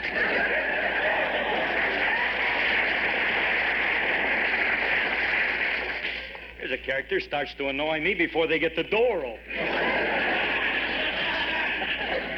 You're a little quick this morning, ain't you, Herschel? Been on another malted milk binge or something? Leave the egg out of them things. They won't affect you so much. What are you doing away from your desk, anyway? I came down to show you how to act in an office. There are several things I want you to know, Philip. I feel it my duty to enlighten you. Francis, what are you doing? I'm putting a few nickels in this slot machine. That's a time clock. How do you like that? I've been waiting for 3 cherries. It keeps coming up 9 o'clock.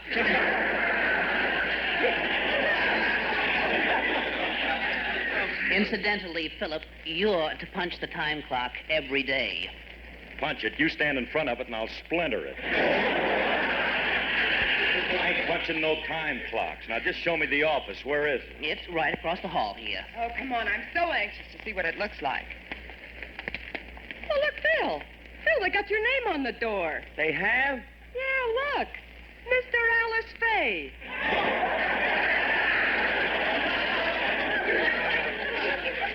Fine thing, using my married name instead of my maiden name. Well, Philip, here's your office. Oh, Phil, this is a beautiful office. It's so decorative. Don't you just love it? Well, I don't know. Don't you think the decor is a trifle rococo? What was that? That's French for it's got a lousy color scheme. You'll get used to it. Well, I'd better run along so you can get to work. I'll see you tonight, honey, huh? All right, honey, okay. Oh, Frank. Man. I'm going to go nuts in this place. I don't even like the way it's furnished. Well, we'll refurnish it. I see. Well, good morning, Harris. Hello, Mr. Scott. I'm happy to see you on the job this early. What time did you get here? 8 o'clock last night. I was just getting ready to go home. So long, Scotty. Everything's in order. Just. Come back here. What time did you get in? Well, if you must know, I got here at 9 this morning. Splendid, my boy. I'm glad to see that you're Johnny on the spot. After all, punctuality is a virtue. A good beginning means a good finish. Or, as I always say, the early bird gets the worm.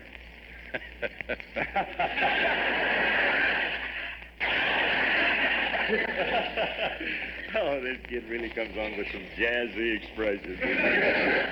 Well, how do you like your new office, Harris? We don't. Remley, what are you doing here? I'm redecorating the office. We'll put the bar in that corner, the pool table in the middle, and the pinball machine over there. We don't like your furniture. You don't like it? Do you realize every piece in this room is an antique? They're all expensive imports, and they're beautiful. I think they're crummy. Remley, why must you torment me? Why don't you go someplace? You're old enough to run away from home.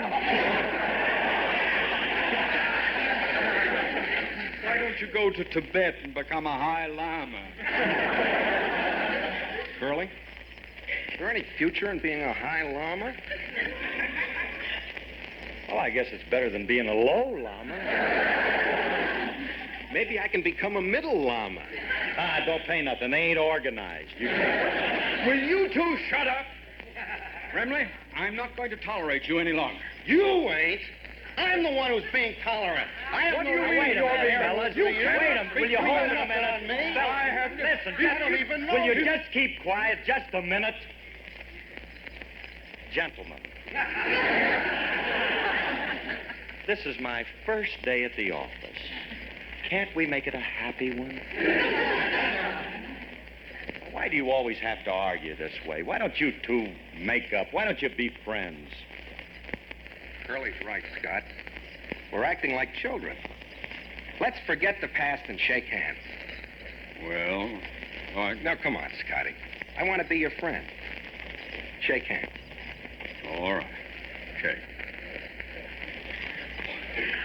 Gad, what a clammy hand.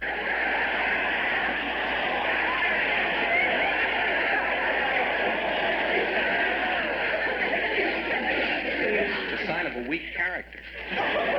Now, look, Remley. I can't trust anybody who shakes hands like that.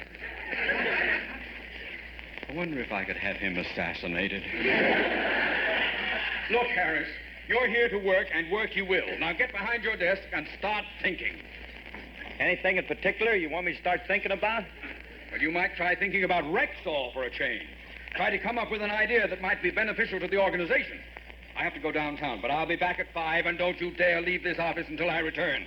Now get to work. Slave driver? Fine way to talk to me, the star of his radio program.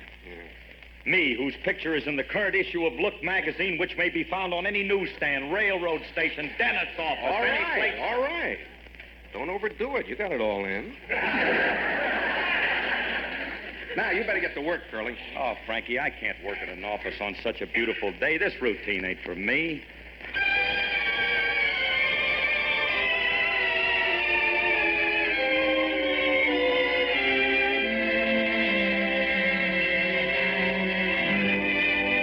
Up in the morning, out on the job, work like the devil for my pay. But that lucky old sun got nothing to do but roll around heaven all day. Show me that river, take me across, wash all my troubles away. Like that lucky old sun, give me nothing to do but roll around heaven all day. Can't you know he's finer? Tears all in his eyes. Send down that cloud with a silver lining. It's into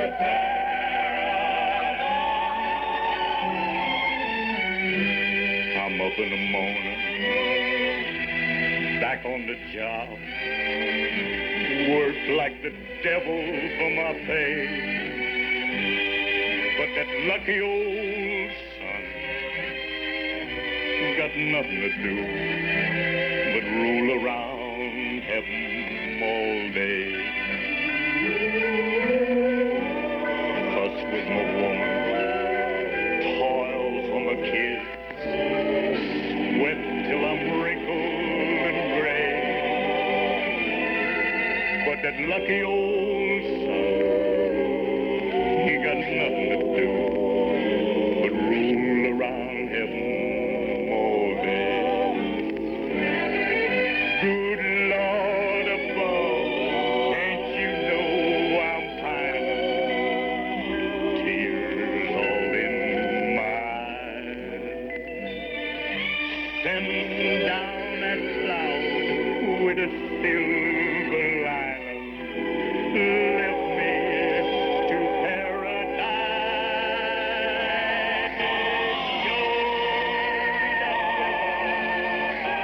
Take me across, wash all my troubles away. Like that lucky old sun, give me nothing to do but roll around heaven all day.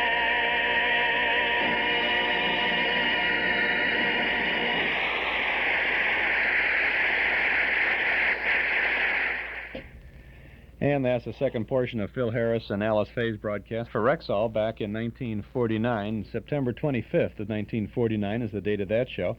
September 7th of 1976 is the date of this show, The Hall Closet on WXFM. I'm Chuck Shaden. It's 27.5 minutes past 8 o'clock. Vic and Sade fans out there in Radio Land had heard us talking about the Vic and Sade book, the brand new book that is out called Vic and Sade, the best radio plays of Paul Reimer. We ordered a number of those books, fairly good supply for our Metro-Goldwyn Memory Shop, and Mrs. Reimer, the widow of Paul Reimer, who wrote those scripts, was kind enough to autograph all of those books for us. We brought them into the shop, and bang, bang, they were sold out just like that. So we ordered another supply of these books, and they did arrive last week. Over the weekend, I took them over to Mrs. Reimer's house, and she was very pleased and kind to autograph these again for us. So we are probably the only shop in Chicago that has autographed copies of the Vic and Sade book.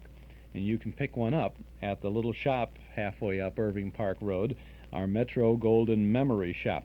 This new book has 30 more classic scripts about radio's home folks, Vic and Sade and Rush and Uncle Fletcher, and all of Paul Reimer's immortal radio characters live again in this collection of scripts from a broadcast, from a radio series still lovingly remembered by generations of Americans. Like the first volume of his radio plays, this new Vic and Sade book is going to become a real collector's item. You can get your copy now for only $12.95 at our Metro Golden Memory Shop at 5120 West Irving Park Road, just east of Laramie. We're open Tuesday and Wednesday. Now, today's Tuesday, not Monday. Seems like a Monday today, right? But it's really Tuesday. Tuesday and Wednesday from 11 a.m. to 6 p.m., Thursday, Friday, and Saturday till 8, and Sunday from 1 to 5. Metro Golden Memories, where you pick up the Vic and Sade book, the best radio plays of Paul Reimer, personally autographed for you by Mrs. Mary Frances Reimer. We're at the intersection of yesteryear and Nostalgia Lane at 5120 West Irving Park Road, 2.5 blocks west of Northwest Federal Savings. Our Metro Golden Memory Shop, your place to get the new Vic and Sade book. Now let's get back to Phil Harris and Alice Faye.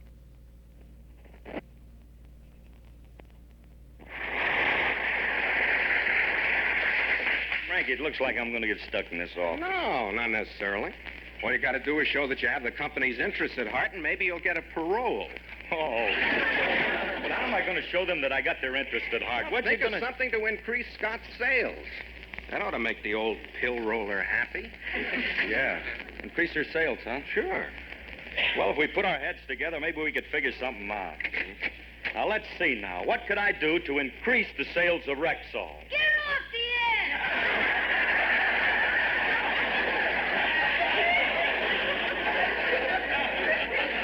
Standing here minding my own business, I get fouled. What are you doing here? How'd you know I was here, Julius? I heard that you're working for a living, and I came down to see you with my own little eyes. Well, now that you've seen it, beat it. We got something to do. Yeah, we're busy. We got to put our heads together. That's a good idea. While you assemble the parts, I'll get some glue.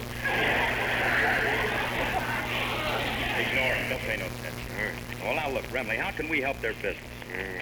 Curly, I got it. What's one of the most beneficial drugs ever discovered? Penicillin? Yeah. What do they make it out of? Mold? Okay. If mold is so good, why don't we invent an aspirin made out of mold?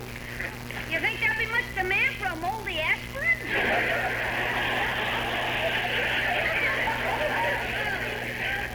I'm talking about bread mold. Bread mold? Common bread ain't good enough for us. Let's make it out of dry crisp mold. Better yet, let's make it out of 7-layer cake mold. Why don't you make it out of matzo mold? Matzo mold? Yes, and your company will be the only one that sells kosher aspirin. Look, Julius, will you cut it out? We're trying to hold a job, trying to make a buck. Wait a minute, the kid's got something there. But there's no telling how far this can go. We could have kosher aspirin, aspirin cacciatore, aspirin stroganoff. There ain't no call for aspirin stroganoff. Boiled aspirin with horseradish Keep sauce? quiet.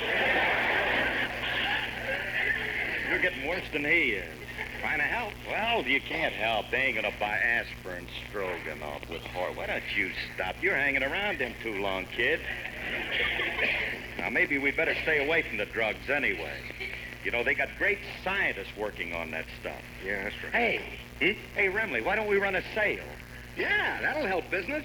Let's have one of them 1-cent sales. Now, Frankie, you got it. Do you guys know anything about running a 1-cent sale? Do we know...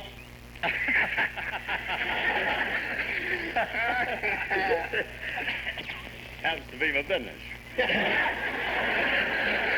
Come on, Frankie. Frankie, let's get that 1 cent sale rolled. We'll go into Scott's office and get things started. We'll make a few phone calls and have this thing going in an hour.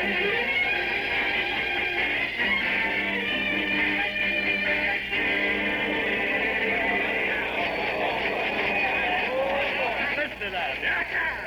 Hey, Frankie, we did it. Hey, the sale is a success. Hey, look at that crowd. We sold practically everything in the store. Hey, Remley, it's almost 5 o'clock. Scotty will be back soon. Will he be surprised? I can just see his face now. Remley, what's going on here?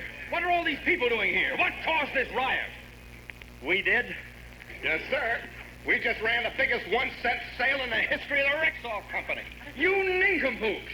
We're going to have a 1 cent sale October 19th. See, Remley likes our idea so much he's stealing it. We'll run another one in October.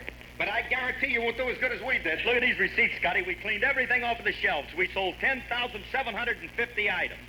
How much did you take in? 10,750 pennies. You mean you sold everything for a penny an item? Well, of course. How else do you think you could run a 1 cent sale? Don't how did a schmo like this ever get to be a big shot in the company? He don't even know how to run a sale. Don't be too hard with him. He ain't had much schooling. Oh. Harris, get out of here! Get out of this building! Don't ever come near me, or don't try to thank us. Hey, look, Remley. He's so happy he's crying with joy. Come on, let's get out of here. I just can't stand to see a man bald.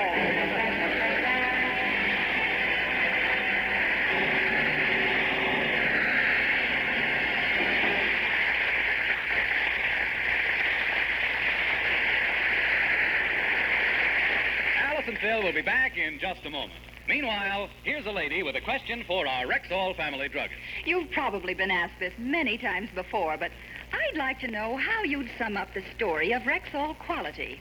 Well, ma'am, I think I'd put it this way. Always a little better, always a little more. What do you mean, exactly? Well, let's take an example. Rexall's famous mouthwash and gargle called MI31 antiseptic. Thanks to its special MI31 formula, this antiseptic kills contacted germs in a matter of seconds when used full strength. Yet it won't harm the delicate membranes of your mouth and throat. I see. That's what you mean by always a little better. Exactly, ma'am. And here's what I mean by always a little more. Many other antiseptics come in 12 to 14-ounce bottles, but Rexall gives you 16 ounces of MI31, a full pint, and at no greater cost than other leading brands of lesser quantity. This policy of always striving to give a little better quality and a little more quantity is Rexall's creed. And it's one of the big reasons why, wherever you see the orange and blue Rexall sign on the window, there's a family druggist who will tell you you can depend on any drug product that bears the name Rexall. Good health to all from Rexall.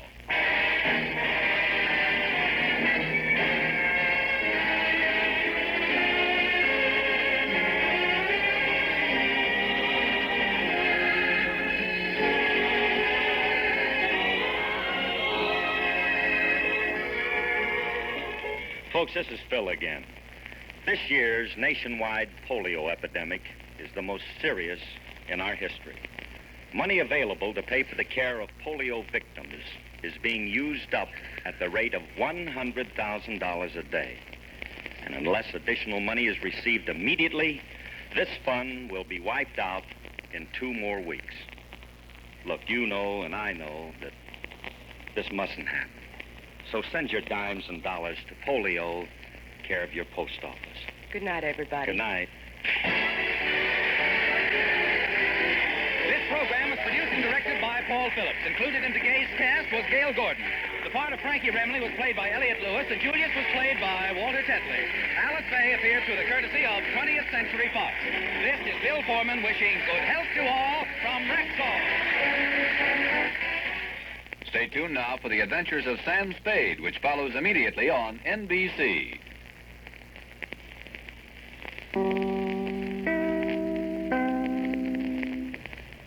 Phil Harris and Alice Faye, broadcast from September 25th, 1949.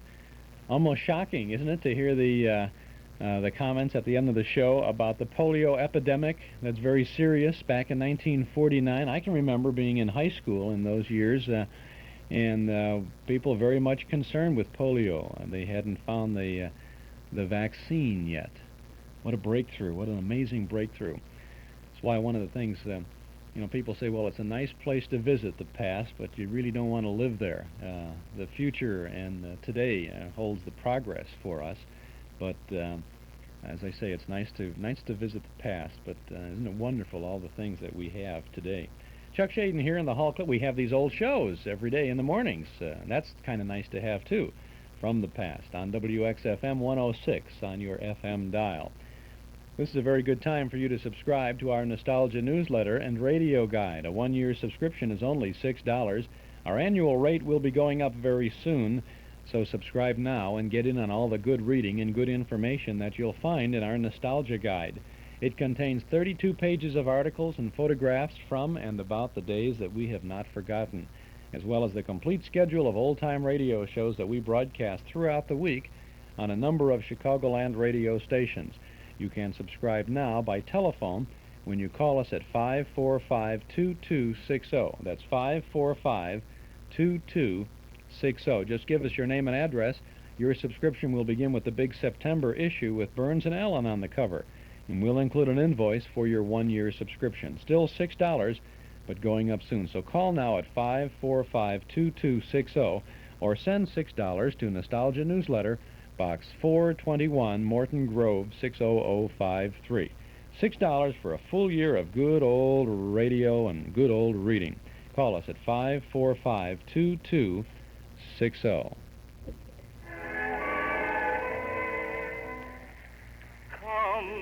Sweetheart mine, don't sit and pine. Tell me of the cares that make you feel so blue. What have I done? Answer me, hon. Have I ever said an unkind word to you? My love is true, and just for you, I do almost anything at any time. Dear, when you sigh, or when you cry, something seems to grip this very heart of mine. Come to me, my melancholy color, and don't be blue. All your fears are foolish, fancy maybe. You know, dear, that I'm in love with you. Every cloud must have a silver lining. Wait until the sun shines through. Smile, my honey dear, while I kiss away each tear, or else I shall be melancholy.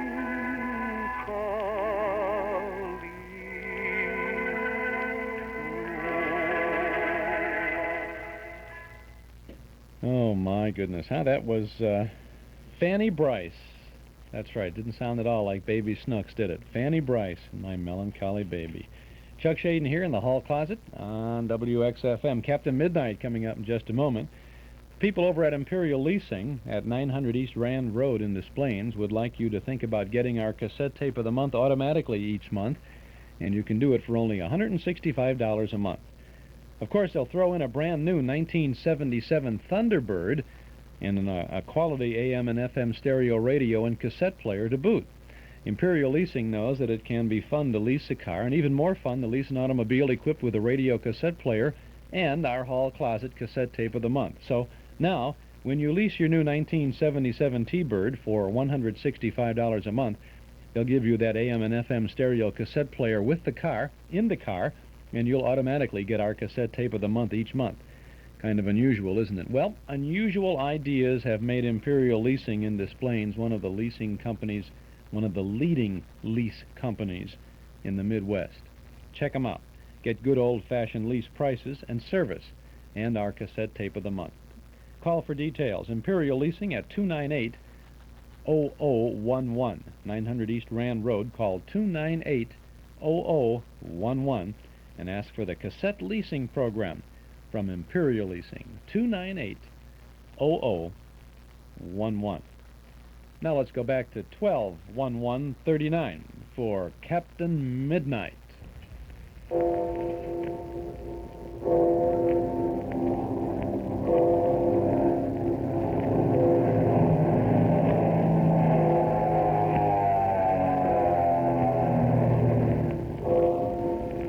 The Skelly Oil Company presents Captain Midnight.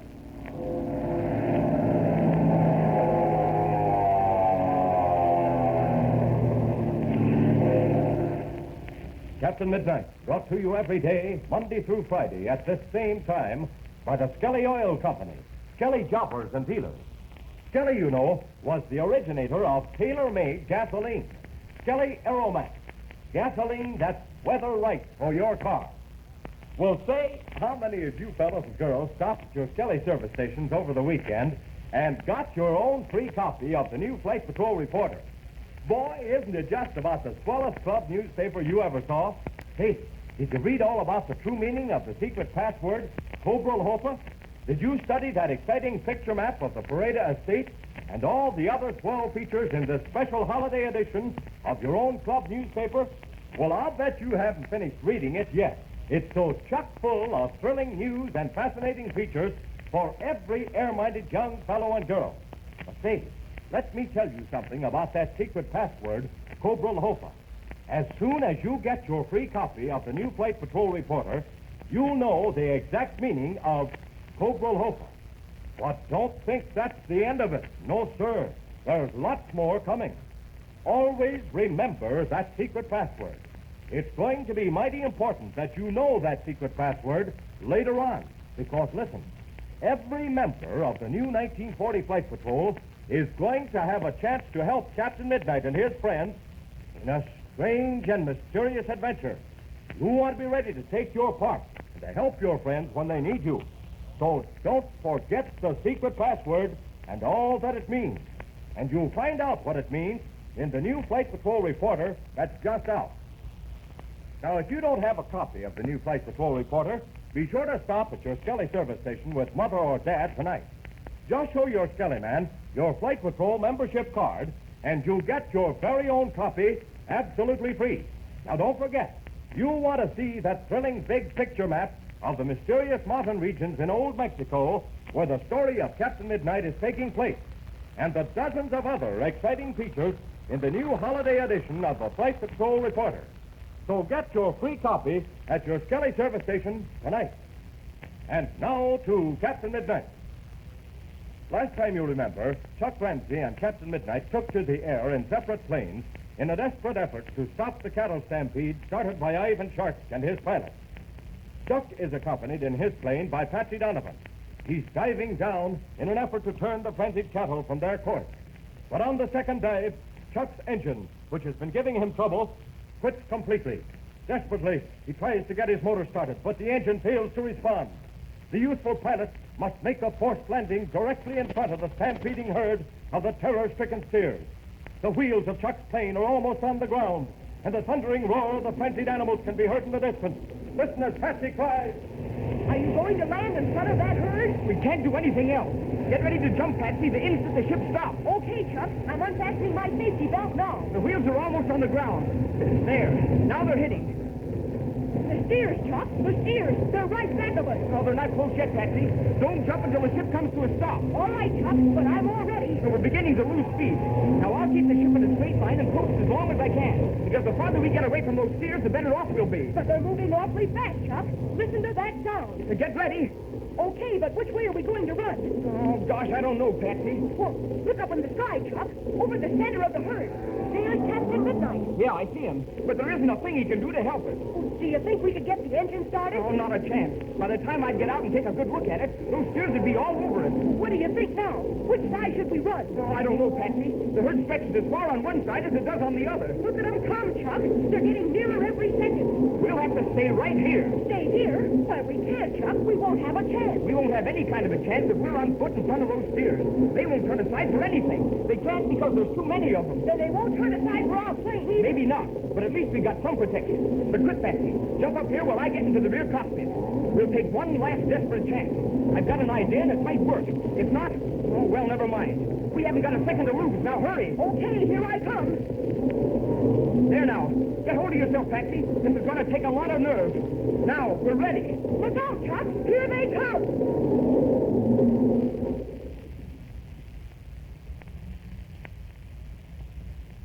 We now join Captain Midnight and Senor Ferreira flying in the other plane and flash back a few minutes to the time when Chuck's engine was still running. Suddenly, Senor Ferreira cries out, "Look, big Capitan, I think we do some good that time." Yes, Senor, but the herd isn't running enough. We've got to go down again. But, big Capitan, why does not Chuck follow us? What? Isn't Chuck behind us? No, Senor. He was, but he is not now. That's strange. Well, where is he? Down below me, Capitan. Almost on the ground. Well, now I see. Well, something must have happened. Hold tight, Senor. Down we go.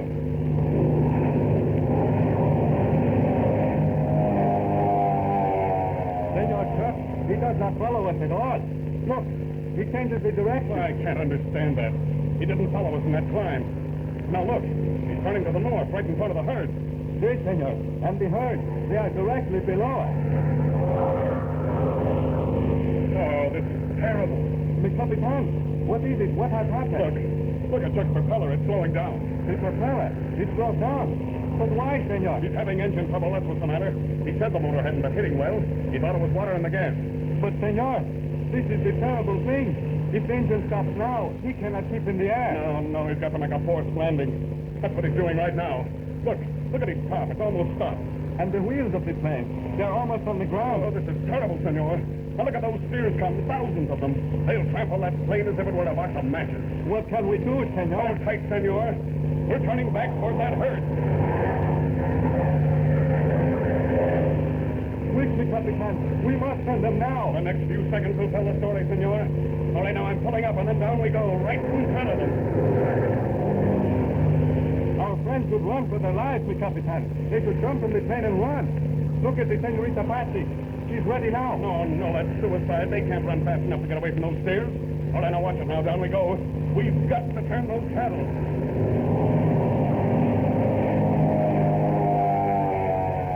Quickly, Senor. We must go faster. I've got her wide open now. This is the best we can do. Look, the steers. They begin to turn. We're doing some good, but not enough. All right, now then, up we go again. The Senor Chuck and the Senorita Patsy, they do not have the chance. I have seen Stampede many times before. Yes, and so have I, and they're terrible. But we're not giving up. All right, now hold tight now. We're almost to the top of our zoom. There, all right. And down we go.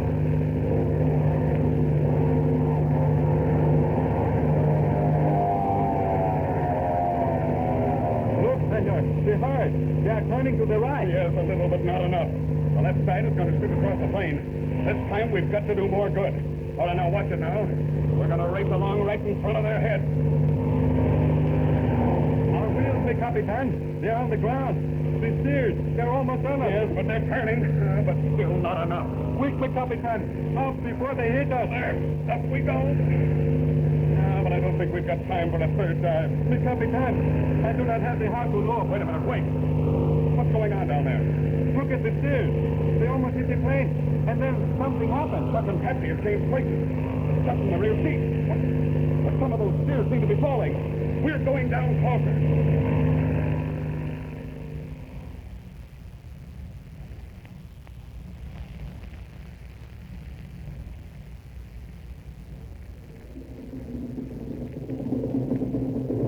Give it to him, Chuck. Give it to him again. There, that's getting them. Look at them drop. Look at that paddle.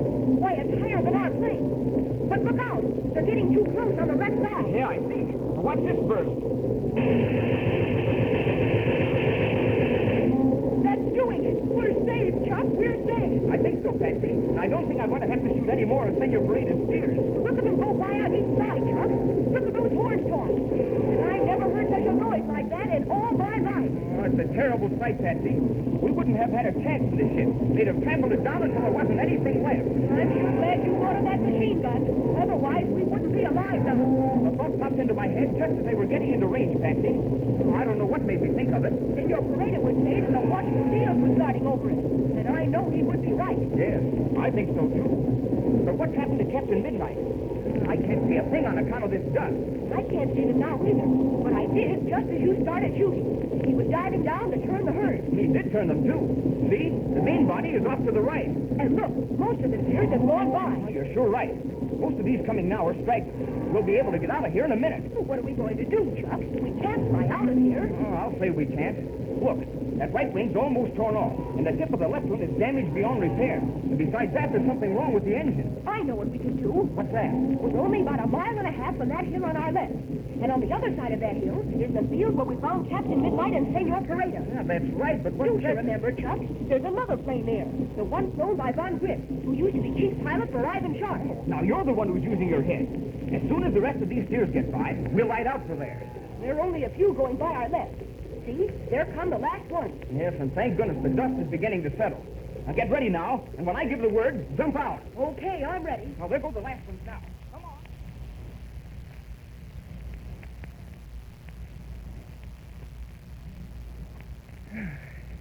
Well, here we are at last, Patsy.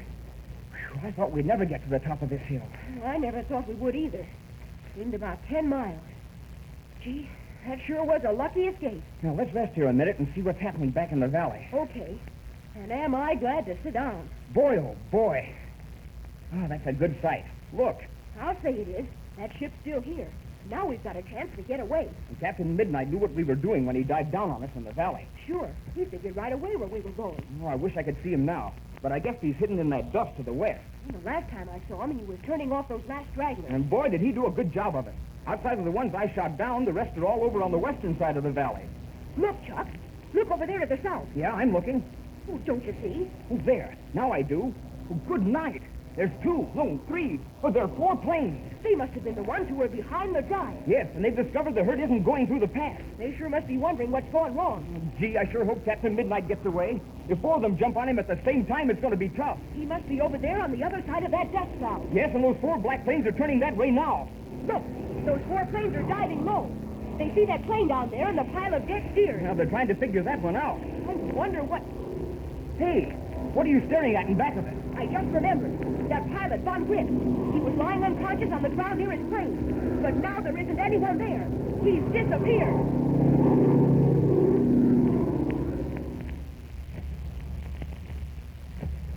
Well, through quick thinking, Chuck saved himself and Patsy from a terrible death. But are they safe yet? Will they be able to get away in the plane standing on the mountain field below them? And what has happened to the pilot, Von Griff? Tune in tomorrow to Captain Midnight. But say, don't forget what I told you tonight about the importance of that secret password, Cobra Hopa. Guard that secret carefully because it's for members only. And remember, it's going to help you later on in solving a thrilling mystery. It's going to help you in a strange adventure that's coming soon for every member of the new 1940 Flight Patrol. So all you members, attention. If you haven't yet called at your Skelly service station in your family car to get your free copy of the new Flight Patrol Reporter, do so at once. Read about the true meaning of the secret password, see the thrilling picture map of Captain Midnight's Mexican adventures, and enjoy all the other exciting features of your very own Flight Patrol Reporter. Remember, it doesn't cost you a single penny. You don't need any labels, box tops, or anything else. Just show your Skelly man your Flight Patrol membership card when you stop at your Skelly service station with your mother or dad. Say, why don't you see if they can drive by with you tonight? And don't forget, tune in again tomorrow, same time, same station, for further transcribed adventures of Captain Midnight. Brought to you by the Skelly Oil Company, Skelly Jobbers and Dealers. Have Chuck and Patsy escaped from the stampeding steers only to run into Ivan Shark's pilots? And will Captain Midnight and Senor Pareda be trapped by them also? Be sure to listen tomorrow. Until then, this is Don Gordon, your Skelly Man, saying goodbye and happy landing!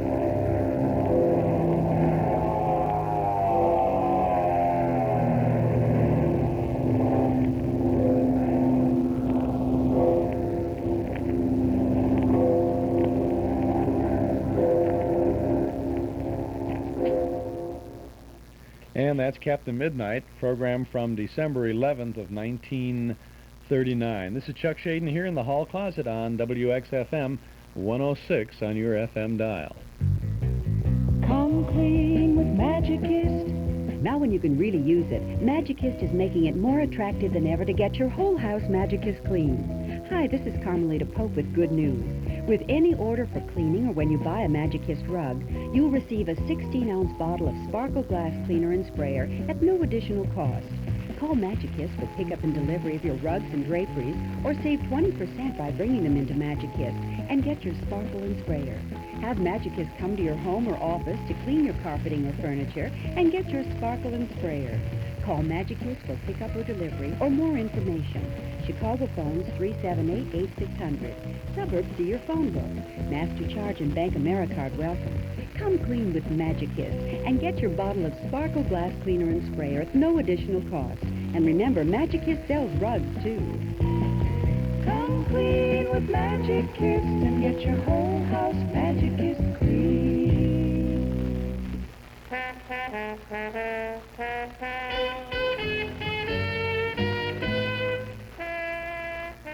Well, the old clock up on the studio wall says it's time to go for now. We'll be back again tomorrow, same time, same station, with more sounds of entertainment from the hall closet. Tomorrow, Glenn Gray and the Casa Loma Orchestra, Burns and Allen on the Treasury Star Parade, and Take It or Leave It, starring Gary Moore. This is Chuck Shaden.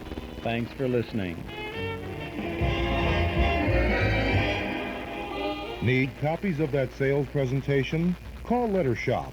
Does that letter have to be duplicated umpteen times? Take it to Letter Shop. Does your printing have to be reduced as well as reproduced? Letter Shop will do it. How about enlargements? No problem for Letter Shop. The location is a convenient one for you, too, the 333 North Michigan building at the lower level. When you need letter-perfect copies, you need Letter Shop. Come in to Suite 17 at the lower level in the 333 North Michigan building, or give Clem Rogie a call for more information. The number for prompt solving of your copy problems is AM3 6377. You're listening to WXFM Elmwood Park in Chicago, broadcasting from Sears Tower at 106 on FM. Mack Cadillac has the largest display of Cadillacs in the Midwest. The values are the best, the trade-ins are the highest, and now the time is just right, too, as Mack Cadillac begins the semi-annual clearance sale on 1976 Cadillacs. New Cadillacs, demonstrators, and every used car in stock. Mack Cadillac, 303 West Grand Road in Mount Prospect, where the volume is big and the value even bigger, especially now during Mack Cadillac's semi-annual clearance sale. The upcoming 1977 Cadillacs will be shorter and lighter, so right now is your last chance on the huge selection of the big, luxurious 1976 Cadillac. Mack has served the Chicago area for 50 years, and that's why Mack Cadillac serves more people, makes more friends, and has the largest selection of Cadillacs than any other dealer. Where you buy does make a difference. So stop by Mack Cadillac, 303 West Grand Road in Mount Prospect. Time is a minute after 9 a.m., and now it's time to go out to Oak Park and Cliff Johnson. Thank you very much, Ron Ray. Is your day ended now, Ron? Yes, it has, Cliff. Well, you know what now? What's your routine? A lot of people say they've gotten so used to Ron Ray coming on all those early mornings at 7:30 when I was on. Now, your day is starting to begin. Do you go home now, and when do you retire? Oh, I probably won't go to bed until sometime in the afternoon around 4. Ah, then you have the day for kind of a nice time with your family or friends or what, right? Yes, that's the good thing about working at night. You have the whole day to yourself, and you don't tend to sleep as much. Is that right? How many hours do you sleep, Ron, when you work all night? Oh, I do about 6 hours or so, 5 or Right. 6. I guess I haven't made a study of that, but the biology department in the know tell me that a lot of people can get by on 5 or 6 hours very easily. Yes, I understand that some people sleep almost not at all. 2, 3 hours, some people 1 hour. I guess there are records of people not sleeping at all. The head of a corporation who rides the train with his briefcase on his lap and sleeps 4 hours and worries during the 4 hours that he's going to go bankrupt the next day. Thank you, Ron. Have a good day. Thank you. I think that's always interesting. I worked nights on an all-news station. Maybe some of you remember WNUS. I was managing editor. It was the first all-news radio station other than one that came out of Baja, California, owned by the McClendon Corporation. And in order to get the thing off the ground, I worked around the clock here and there, and so I found it very important that I would be able to work nights in order to get the thing in shape. So, obviously, I learned the pattern that I just found out by talking to Ron Ray, how difficult it was to get adjusted with the family and all. They have to go to bed at 4 o'clock in the afternoon so that you could get up at midnight and go to work. It was a very, very difficult, strenuous part of our operation. This is Cliff Johnson. This is Oak Park, Illinois. And in about 30 seconds, we're going to start delving into what's happening in our community as far as District number 97. That's our local elementary school board and the confrontation with the teachers. We have a situation where District 97 is actually today voting on whether they're going to strike. Standing by very shortly will be Mr. Philip O'Hara. Mr. Philip O'Hara is the president of the Elementary School Board of Oak Park, and yesterday there was a meeting at 2 o'clock. I think the Federal Mediation Department was in charge, and both sides, the board and the teachers' representatives, met to see if there was some common ground for renegotiation. So I'm just sure that immediately following our message from Oak Park Trust and Savings that Mr. Philip O'Hara will be on the line. To the people at Oak Park Trust. You can drive up, walk up, or walk right in. To the people at Oak Park Trust. The friendly people at Oak Park Trust will help you do the things you really want to do. You can drive up, walk up, or walk right in. To the friendly people at Oak Park Trust. $200 million now. That's the product growth at Oak Park Trust and Savings. And overlooking the beautiful mall in Oak Park, Illinois, you'll find them from 89,000 in 1900, no, well, just 11 years ago, let's put it that way. And now they're up to 200,000. So, come on. Good morning, Mr. O'Hara. Good morning. Good morning, Cliff. How are you? Good. Philip O'Hara, on the line. Yesterday, the school board and the teachers had a meeting. And here we stand at this point waiting to have some word. Are we going to have school tomorrow? Well, I can't really answer that question. I can tell you at the board team's request, both teams met with a federal mediator yesterday afternoon from 2 to 10. The OPTA team reduced their offer $149,000, which leaves a difference between the two of between $215,000 and $225,000. Did you come up at all? We did not. Our offer still remains at 6.1. The OPTA's is at 10% plus. We did, however, indicate again, as we had done on Friday in a somewhat abbreviated form and in the secret meeting, that we were prepared to move up slightly. But in a sense, we have to be pretty sure that it would bring settlement. Okay, then, on the percentage shrinkage from yesterday's meeting, you had gone up to a little over 6% in your offer, and they were still standing at a request of 13%, right? That was before yesterday, yes. Okay. They moved down from 13.7 yes. to 10.4, something like that.